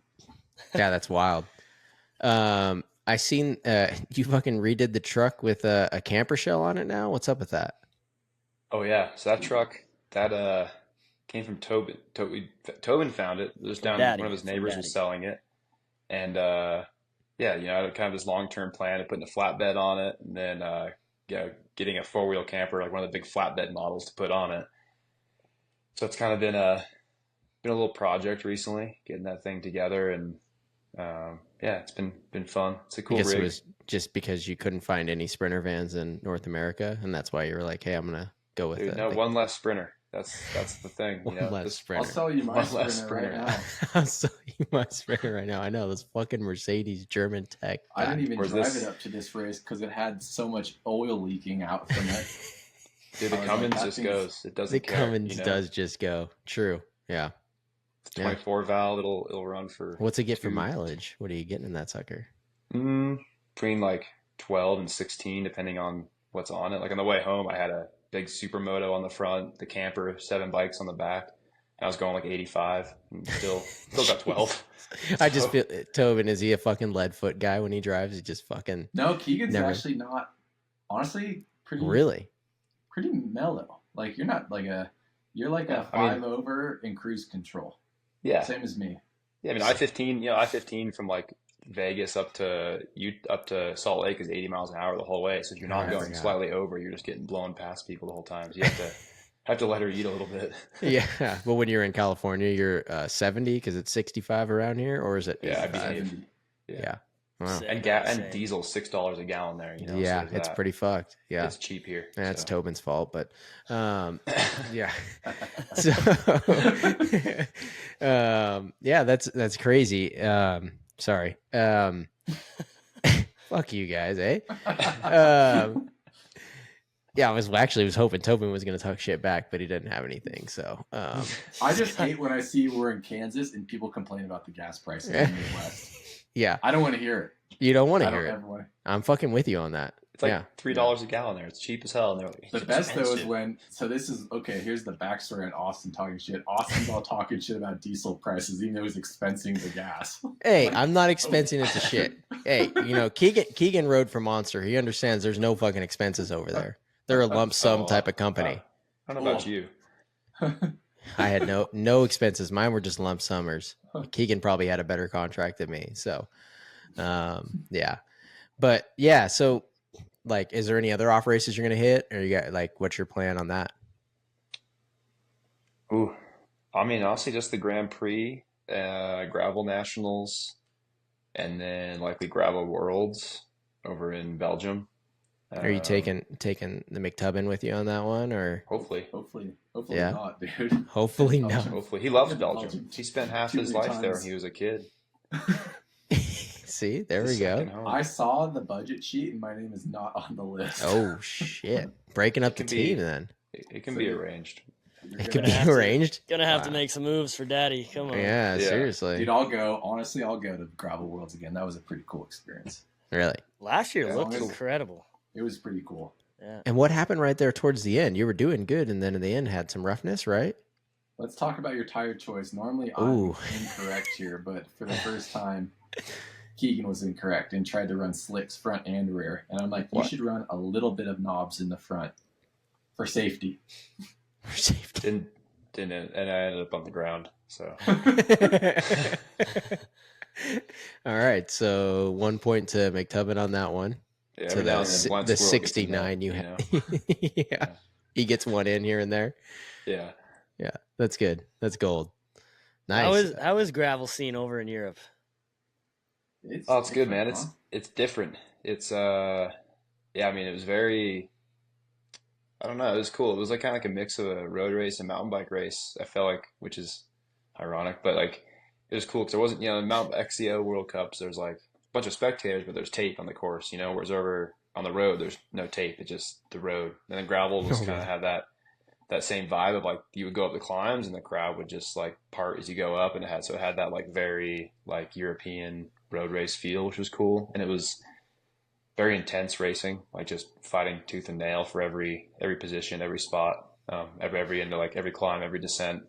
So it was cool. I mean, it was just really aggressive, hard racing, Yeah, from the outside looking in, it looked like a road race It did look like a road race with a little bit of mountain course trying to be forced into these things. It was yeah. Really, I mean, there was so much climbing there that it was just full gas the whole time. Like there wasn't a whole lot of tactics other than just like go as hard as you can all day, pretty much.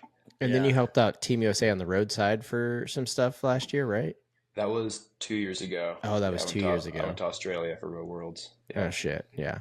And now I feel like since you're probably a better road rider, now they need to hit you up, right, to go? Yeah, I mean, I might go to Grand Fondo Worlds, If there's 10 grand to win, fuck it. Oh, I'll be there. Yeah. Because there's nothing for USA national gravel championships. Yeah. Last year there was a bunch. Oh. Really? Was it really? Yeah, it was 12,000 last year. So I'm not sure if it's the same this year. Or USA Cycling. Wow. Yeah, they're like, how are we going to get people to come to Nebraska? People to come to Nebraska. It's so true, though. Wow. Yeah. That's wild. And what is that? What time of year is that? It is September, I think. Is it? You don't even know. You're like, peasant money, We get there when we get there. I'm here for the Grand Prix. We take it one step at a time. Last year there, Tobin almost got a ticket for riding this Forbidden Monument. That was crazy. It was a federal, it was a national monument, and it was like there's these bluffs in Nebraska. They're just like these weird mountains to like plateaus, and they're just kind of around. And one of them was a national monument. And the day after the race, it was the day after the race, right? Mm-hmm. Yeah, we had a training ride to do like 4 or 5 hours. We had to go. So we were training, and then we like see that there's a road up to one of the top of these bluffs, and it's like a national park. I'm like, dude, we should go check that out. So there's like a little ranger booth at the bottom in the stop sign, and we were coming in with some speed, and like whoever's in the booth like had a big brimmed hat on and was looking down. So we just kind of rolled it. We didn't even stop. Like, I don't know, maybe you had to pay. So we're just going, and we're riding up, and there was a sign that said like no bikes, and I'm like, well, no bikes is paved road. Like, that's weird. Like, it must be on the trails. That makes sense. No bikes in the national park trails. Okay. So we go all the way to the top where it's like a lollipop, big road up, then just a little tiny parking lot circle and back down. And we get up there and we're like at this outlook, blah, blah, blah. And then like this ranger rolls up, like a federal ranger, right? With a gun and everything. It just says law enforcement on those cars, like the no fucking around rangers. And he's like, hey. You see a lot of those? Not really. We get up there and like the guy like stops. He's like, hey, like you guys can't ride up here. Like, what do you mean? He's like, you didn't see the signs? We're like, well, yeah, we figured that was for the trails. Like, we're just riding on the road. What's the deal? And he's like, yeah, and you guys blew through the Ranger booth without stopping. Like, what are you doing? And we're like, dude, honestly, we had no clue. We were just trying to see the best view in all of Nebraska up here 300 feet higher than down there. And he's like, oh, we told him we were there for the race and everything. And he took all our info. And then he just gave us a warning, I guess. Yeah, he just gave us a warning. And I guess what happened is... We told Keegan that you won, or we told him that Keegan won the race, the pro race. And honestly, if we were getting a ticket, I'm like, dude, you're paying for the ticket. You just made things yesterday. You're like, man, stepmom fucked me up. Yeah. But like what happened is because I looked at this route, I made this route on Strava, and it was like the climb had been ridden a bunch, but apparently you can only ride it before the park opens or after the park opens. You can't ride it between the hours of 9 and 5. So people just ride it in the evenings or before work or whatever. Because it's a narrow road. And it's unsafe. And the speed limit's like 15. Like we were almost going the speed limit anyway. You know, it's like, come on. I mean, we didn't have one car pass us. And how many people are out there? None. Exactly. None. Man. Oh, fuck. Sunday. Probably banned from Nebraska now. Next time, just go to jail so we can get some better content. You know? That would have been a better story. Yeah, it would have been a better story. I was just trying to outrun him. Yeah, try to outrun him. We could have dropped him down the descent for sure. He's like, do you have your IDs? I'm like, no, we don't have our IDs. And he's like, well, what's your address? I'm like, Keegan better not say, like, Keegan better tell him his real address. Like, he's going to the car and he's going to check. You should have just gave him Santa Cruz's address. 28, yeah. Yeah. That would have been pretty sweet. That's the Holly. Yeah, send them the bill. They'll handle it. Send them the bill. Nice. Well, shit. Spencer, you got anything else good? I don't know. I mean, yeah, we could probably keep this stuff. I mean, going, I do have one beef with Keegan. Like, I swear to God, I fucking text you and you never text back. But if I fucking but if I DM you, you fucking answer instantly. Dude, literally. You don't want to see my text inbox. It's not good. What the fuck? How do you answer DMs quicker than you answer text messages?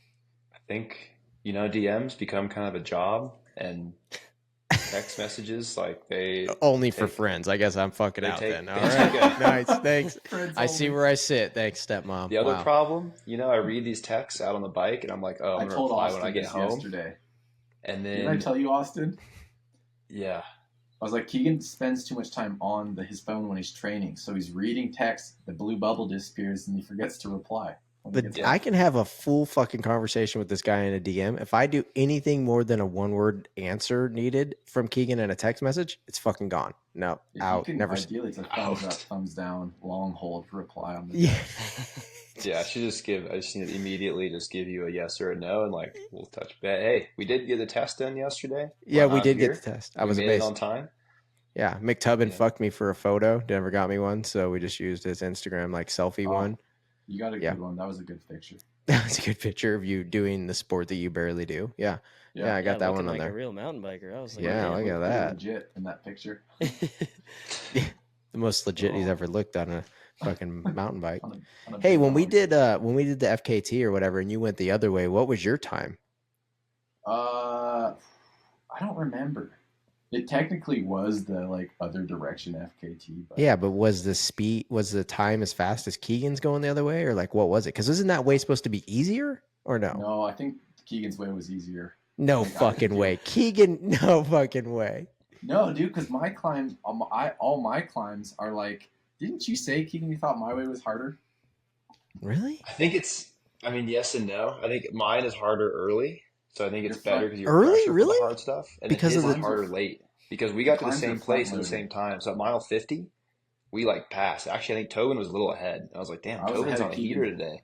And then I was thinking, I was like, oh, actually no, Tobin still has a lot of bullshit left, and I'm smooth sailing now. So I think that's that. It's a little deceiving because it's faster early for him, but then he gets all those shark teeth style climbs at the end, whereas I'm just smooth sailing and that just jet up Schaefer. Yeah, but I felt like those ones were more geared worse for you on those shark fin climbs, right? Not at least 50 you're fresh, miles in. You're fresh when you hit them. Ah, okay. Versus, man, I hit that first one and I watched the power kind of go away. I'm like, you got to get it back up.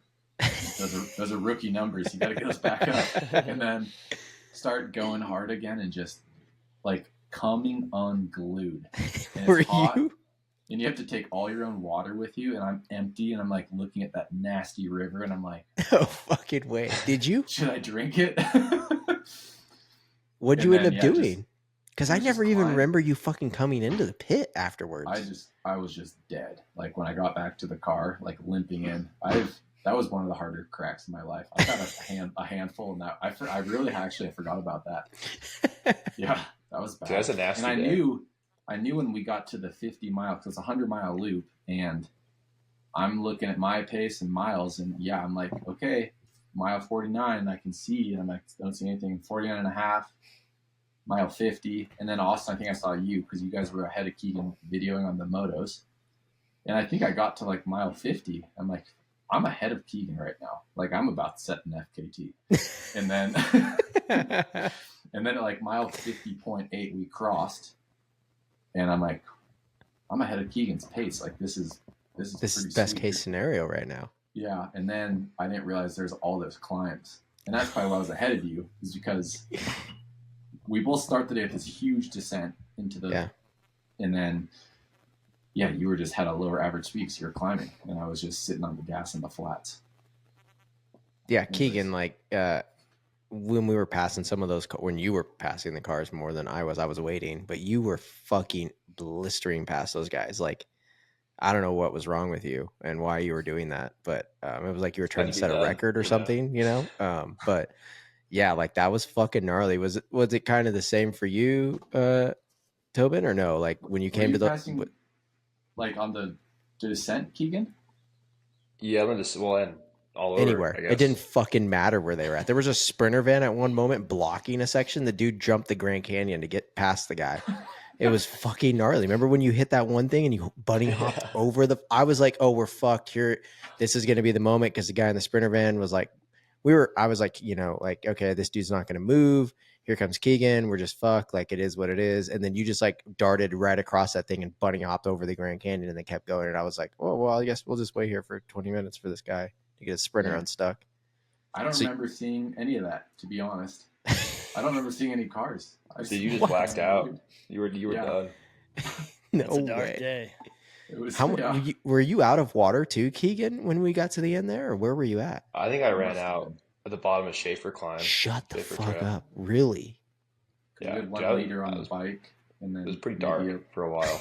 I mean, you're suffering. You know, afterward you're peeing battery acid. It's not good. Wait, was that one worse than the 24-hour, or which one was worse? I mean, they're different.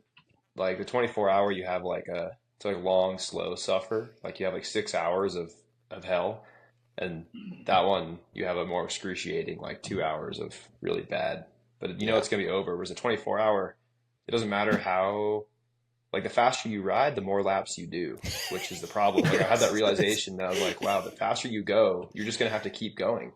Whereas at least the FKT, the faster you go, the quicker it's done, right? Which is sick. So there's motivation to push. But that one, you're like, man, if I just ride harder, I'm still going to have to, it doesn't matter how hard I ride. I'm still going to be here for another 8 hours or whatever. That's fucking horrible news. Oh my God. Yeah, I had that realization, I think at like 3 a.m. when I was like really suffering out there. And I was like, man, you still like, you're not even close to done yet. It doesn't matter how fast you go. You still have all these laps to go. Dude, that was basically I never thought about that. That's very, what a bummer thing to realize at that point in the race. Dude, it's all I can think about for like hours. As you were... Really, your speed doesn't matter. The finish line is at noon, not at X amount of miles. Dude. I know. As you were just tucking in for bed, Tobin, after you just rode with him. Oh, we were all out. At 3 a.m., we were fucking all passed out. I don't even know who was feeding you food. Who was awake? I don't even know. I was. I never slept. No, you're full of shit. I'm going to go fucking find that hard drive. There's footage of you. I know the photo you're talking about. Yeah, see? Oh, now he knows. Well, I think Myron is the only one who was like actually awake the entire time. Yeah, because Myron was not on drugs at all. The way you guys are laughing on that. Yeah, okay. Yeah, Myron was fucking somehow like when I did his interview at 7 a.m. the next day or whatever, he was still like just happy, great day, everything was good. We're like, yeah, I don't know. Like, just don't, whatever happens, like don't drink any beer. You can't drink beer because you'll fall asleep.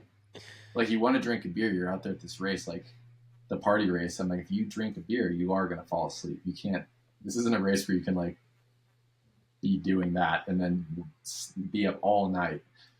And then, dude, you feel so bad because Keegan had his snack table full of like real nutrition, rice, Spam, candy, Oreos, Twinkies, you know, you name it.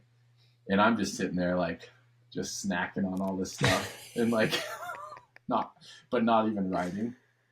Yeah. Yeah, we all were. Yeah. Like, oh, that's good. Oh, that's. Did you guys do the drop every time at night or no? Or did you guys go around or what? Not the drop or whatever that every time. Yeah. Really? For better or worse. Why did McTubin just like? First time you went around it? Who are you? I was like, I don't know. It's dark. I haven't seen this drop, and then I was like, oh, it's just a rolling off a rock. Yeah. Except for that one dude I also detonated his wheel on it, but yeah. Yeah, he's running Roval's. It's bound to happen. Wow. Yeah. We're me and Spencer are team Specialized, so watch your fucking mouth, okay? Oh, well, if you get reserves, you have a lifetime warranty, so it doesn't matter what happens. So does the Specialized ones, okay? So it won't happen on the reserve, okay? Yeah, that's why you went around, motherfucker. He's just trying to go to Gravel Worlds. Let him talk. It's okay. Yeah, I'm ready. I've been training on the e-bike. You're all fucked. Oh, yeah. Yeah. So then, yeah, you were just in your dark days at 3 a.m. and everyone else, you know, McTubin was fucking done. It was just Myron. I mean, who was that other dude that was helping us too? That like also broke Josh Tostado. Yeah, you like broke his record and he helped you. That's kind of, I thought that was wild. He was kind of a 24-hour animal for a long time, and so it was cool to have him out there because he knew all the tricks. And he's like, "You're gonna want like vegetable broth like late at night when it's cold. It always hits like all these random things that like I wouldn't have thought of, you know." And they work so well. That's so it was wild. like nice to have those little like insider tips, you know. Yeah. What I had no idea what I was doing. All I knew I was going for a long ass bike ride, and it's gonna hurt. You fucking did go for a long ass bike ride. It was 24 hours of Old Pueblo. Oh, okay, gotcha. Yeah. You ever do that one? You came in, and I'm like, sit down. And I'm like, just put your arms out. I was like, putting your arm warmers on. Remember that? I was putting your leg warmers on. I'm like, don't move. We got you. And then we put your jersey on, and we already filled it with snacks and everything. Wow. Pit crew. Factory pit crew. Well, dude, you were in a heated battle, what, for like 9 laps? Yeah, for a little while. Yeah. You guys were about 10 o'clock. That guy was somewhat close. Yeah, then I attacked in the dark, man. I like you made attacked passes and like kind of turned my lights off for a bit and like made some weaselly moves, and then you're out, you know. Shut up! Did you really turn your lights off out there? Just turn them down to low, so then he didn't see he didn't see as well because there's other riders out there that we were passing, and then you just like go full gas for a bit, and then you're gone. And because when you're second wheel, you're like looking at Keegan's. You're trying to look like way ahead. Yeah. At where both the lights are hitting, but if yours like gets dark, then all of a sudden all I'm seeing is like Keegan's butt illuminated with my light, kind of. Wow, I had no idea. So there was some strategy in on that. A little bit. A little bit. So I was like, really good because he was like, so I got really comfortable like ripping it in the dark, you know, and I think he was able to follow because he was following close and could see my lines. I was like, well, if I can just like snap the elastic here, then I'm gonna get free time on every turn. So little did you know the race still had how many hours to go, and it didn't matter. What do you mean I have to keep going till noon? What do you mean? Yeah. When we were telling you like one more lap, you were like, fuck this. Like your last lap was really slow. Oh, dude, I checked out. I was like just making it around. Yeah, I was too. All I could do just to turn the pedals. Fuck. That was brutal. Yeah. I don't know, honestly, like if they asked me to redo that and we went to go do it, I don't know if I'd want to do it again. I wasn't. You didn't even race. I didn't even race. I was just like staying up for 24 hours. And then honestly, like I was scared to venture out to film anywhere else. I know you had your tracker on the thing, but it wouldn't work. We never knew where the fuck you were at. It was like wrong every fucking time. We'd be like, no, he's coming into the pit. And then you wouldn't even be close to the pit, or you'd be in the pit and it would say you were on the other side of the tent. We were just like, what the fuck? Yeah, it was wild. Chaos. Yeah, except for Myron somehow knew where you were at every fucking minute of the race. But yeah, mine didn't. He just knows. The guy he does. Like, what is up with that relationship there? Like, he just is like your guy. Yeah, he just knows. He knows what's going on. He's good at keeping track of like Like he was keeping track of like when I came in, and he knew about how long it would take me. And he's also been out that race a lot. He's the shaman of the desert. The guy just like he just knows how it works, you know. And he lives like in Tucson as well, near you? Yeah, not too far away from where we are. He's like kind of closer to the mountains. But did you know that? Was he your mechanic before then when you moved there, or no? Or like how did that? We worked together on Pivot a little bit. Okay. And then I've known him since I was like 17. I was racing for Whole Athlete, like a specialized junior program. And he was one of the factory mechanic for Todd Wells at that time. So like I kind of met him at Sea Otter in the pits, and then just kind of got to know him through the years. And then, when I signed with Santa Cruz, I was like, we need to bring Myron. So. Oh, is he like the official Santa Cruz guy for just you guys, or what? How does that work? Yeah, I mean, he's just our team mechanic. Oh, really? I didn't know that. Yeah. Oh, shit. Okay. Yeah. Yeah, and then obviously it just ended up working out that he lived near you in Tucson area. Yeah, I mean, super ideal to have him close by, because I'm always, we're always like tinkering with things, changing settings and bikes. Yeah, and you don't want me working on my own bike. So are you really? If Myron's not there. No way, really? That's not. I mean, I can change brake pads and chains, and like I can do things, but you won't catch me bleed my own brakes. Oh, so you're kind of like Spencer in that, because I don't think Spencer does any maintenance on his bike. Nope. Yeah, I suppose so. I like my life too much. I don't trust myself. Spencer just, hey, we're gonna go on a ride, and Spencer will be like, oh, hold on, let me change this tire. 2 hours later, fuck, dude, I never got this thing on the rim. How do we ride? Fucking gnarly. Yeah, Spencer don't want to talk about it. He's like, nah, I got nothing for you. That did happen once. It did happen once. I don't know if it was fully Spencer's fault, but yeah, maybe it was like a wheel issue, Yeah. I don't know. We're not going to talk about it again. Yeah. Well, no comment on that one. But last thing that I have for you guys, I've heard rumors and things about how the state of gravel is in particular in the industry, and like how it's performing. How sustainable do you guys think and feel it is for gravel to keep being like this pretty important piece of the pie? I think that's a good question. It's a good question. I think it's pretty sustainable, to be honest. Because the thing about gravel is, unlike road racing, it's a lot easier to get permits to run these events. Like, it's just off-road, they don't need to like close down roads, and it's easier to handle that side of things. And I think also people feel a lot safer. I think a lot of people are a little scared to ride on roads. It's faster. Everything's a little tighter together.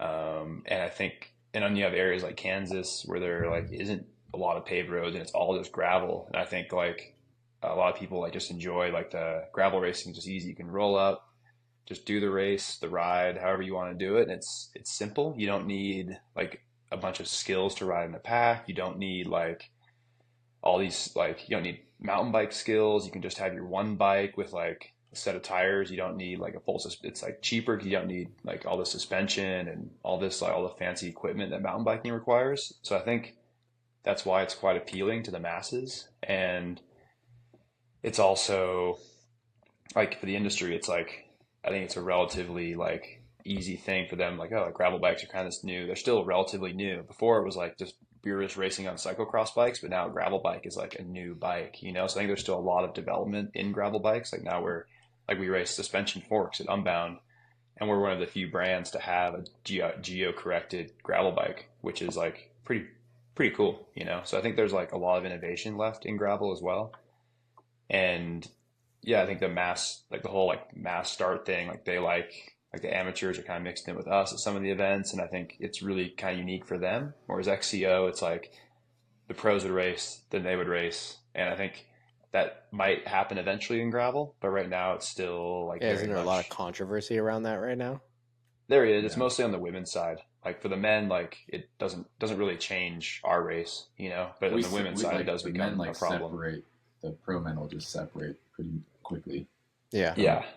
So I think is going on.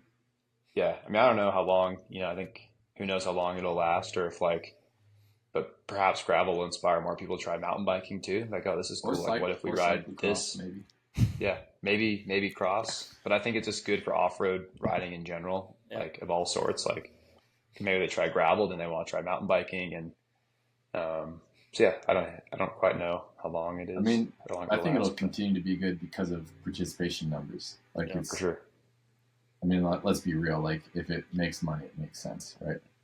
Yeah, which is the blunt thing. And you have so many people. There's a lot of good vibes, and the bikes are getting better and everything. But at the end of the day, you know, road racing kind of died. They're selling fewer licenses. Cyclocross was not as popular. It's not as many people, but like there's so many people doing gravel that it'll continue to be catered to and the thing because it's, you know, will it get to the way that those other ones though?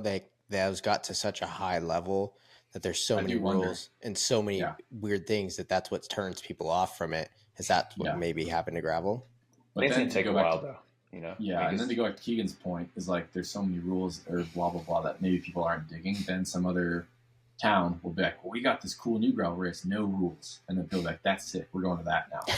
Yeah, you know, like it'll probably just keep evolving, and people keep doing it. And if you have the interest, I think if you have the interest and the people buying the bikes, then the marketing departments can justify the expense of the team or the athletes or developing a new bike or whatever. And it'll continue to, trend as it has been. Yeah. But we'll see like if there's a plateau coming or what.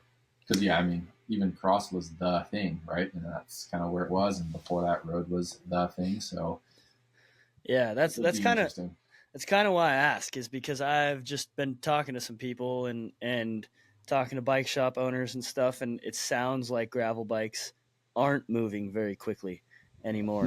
And it seems to be kind of slowing down, at least in Southern California and stuff. And I don't know. I'm not super into the gravel community and stuff. I have a bike and I ride it every now and then, but it's not at these races, and I continue to see big numbers at these races. Whereas enduro, the numbers for racing are going down, but more people are on the trail bike. But yeah, it's interesting. I don't know. Same for XC as well, right? Yeah. Mm-hmm. Yeah. So I don't know. There's no correct answer. I just was curious on what you guys there's a correct answer. Thinking. Hopefully forever. Hopefully, I mean, all bike stuff. For a long enough for you two to just keep winning, right? And winning that money. That's all that matters. Until we can retire. Yeah. So Daddy can keep getting paid. Yeah. Are you still got the Supercross fantasy team thing with Pulp or no? Where you at? Oh no. No, just Sophia. Is she out or no? I didn't even know if she did it this year. Oh, she didn't even do it this year. Wow. I think so. Let the team down. Neil's gonna be really fucking bummed after hearing that news. All right, cool. Well, thanks you guys for fucking giving us some time. Yeah, and thanks for having us on. Yeah, thank you guys. Maybe come back after end of lifetime, talk about it. Yeah, maybe do gravel worlds or something. Maybe when you guys both battle it out for single speed championships next year or this year. Oh, mop the floor with Swenson in a cross race. I'm in for that. Can we actually go to that? We'll broadcast that one live. If you're going to go race at Keegan. That would be a race. That would be a fucking race. That's not a race I would want to do. Oh, everyone gets GoPros. There we go. Team tactics could switch. Yeah. Barriers and like no barriers. But also muddy. No barriers. That's cross. Oh yeah, the ones on what you have to jump over. I thought you meant like for the fans. No. 47. I want the random fan to get hit. The big dogs. Okay. All right. Well, I'll put put a good word in and we'll broadcast it. All right. We'll get on the calendar. Cool. Thank you guys. Make sure you keep your laptops open so the fucking stream will download. Or I guess for you, Keegan, your iPhone. Yeah. Just hit leave. Just he hit has to leave. go reply to his friends that have texted him. Wow. Instagram DMs first. Wow. Yeah, maybe me first on that, okay? I'll reply to Austin first. Yeah, thank you. Fucking finally. Yeah. Fuck you guys. Yeah. All right, cool. Thank you guys. All right. Yeah, thanks. Bye. Later. Take care, boys. All right, man. Shit. Well, now we know everything about Keegan over here and just not even know how to get off. I love it. He's just stuck as we're about to do our wrap up. Right. Oh, there's Keegan. Later. Now it's just stuck sideways. I love it. Well, that was a good fucking time, huh? Are we done? I think we're pretty much done. I mean, the live stream fucking kicked off and stopped working, so this is just going to be an episode 10 for everyone to fucking. You're gonna have to get it on Apple. Okay. I love how Keegan's face is just stuck sideways right now, looking at us. Big old smile too. It is kind of wild though. I mean, to me, like I'm sure you're probably the same, but maybe it's because where we live. But I have no desire to ride gravel.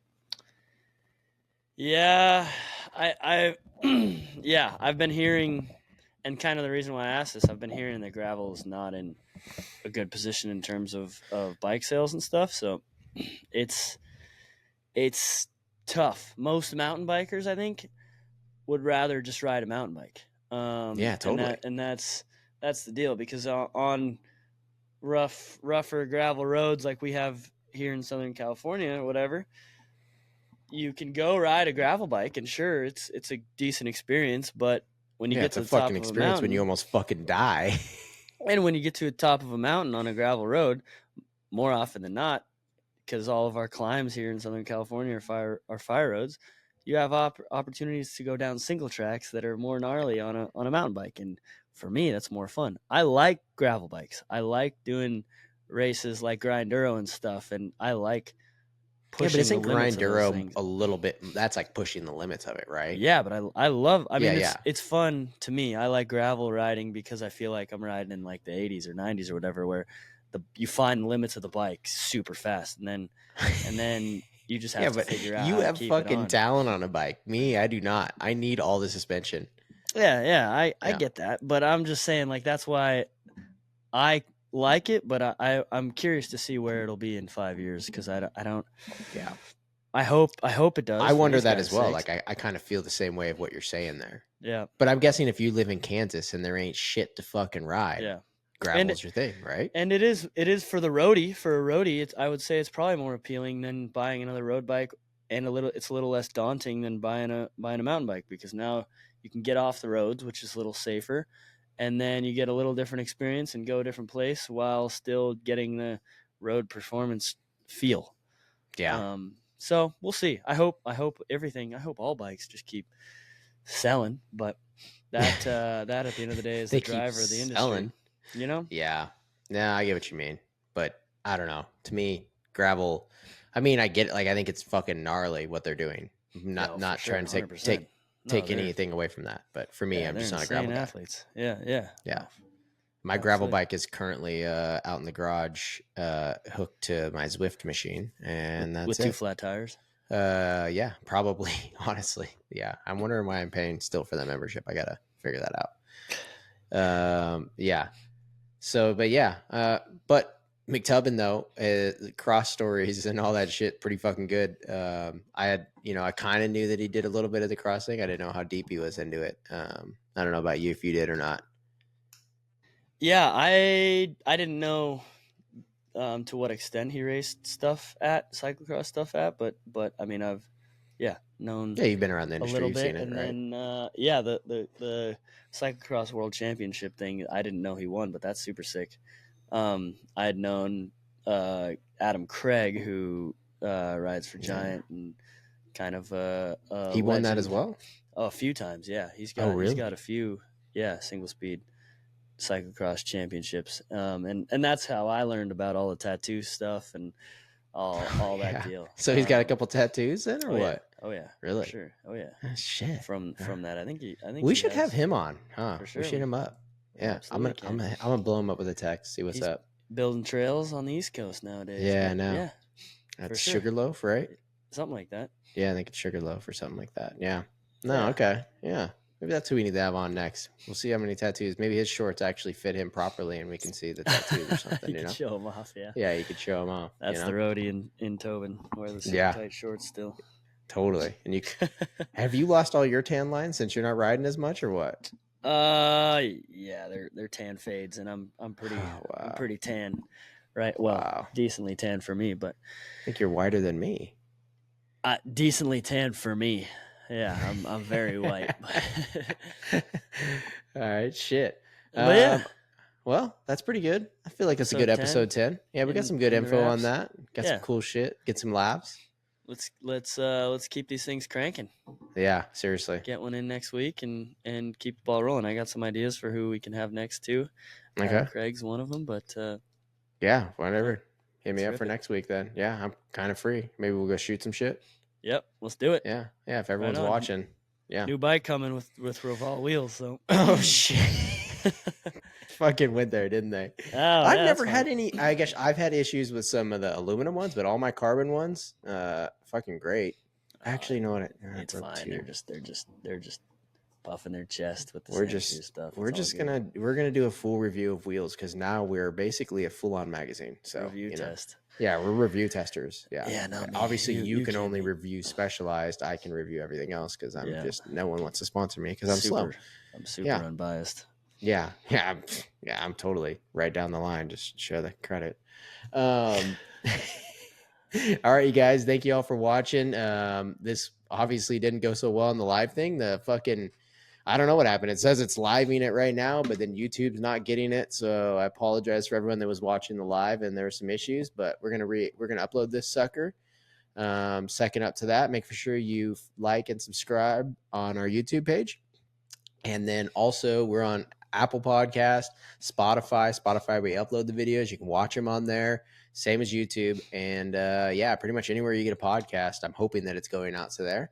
And then worst case scenario, dude, just make sure you follow us on Instagram because I have shit for followers. Spencer's almost at 50 and Insider is almost at 200. So fucking get on it. It's going to be, it's like owning land before there was land, I don't know.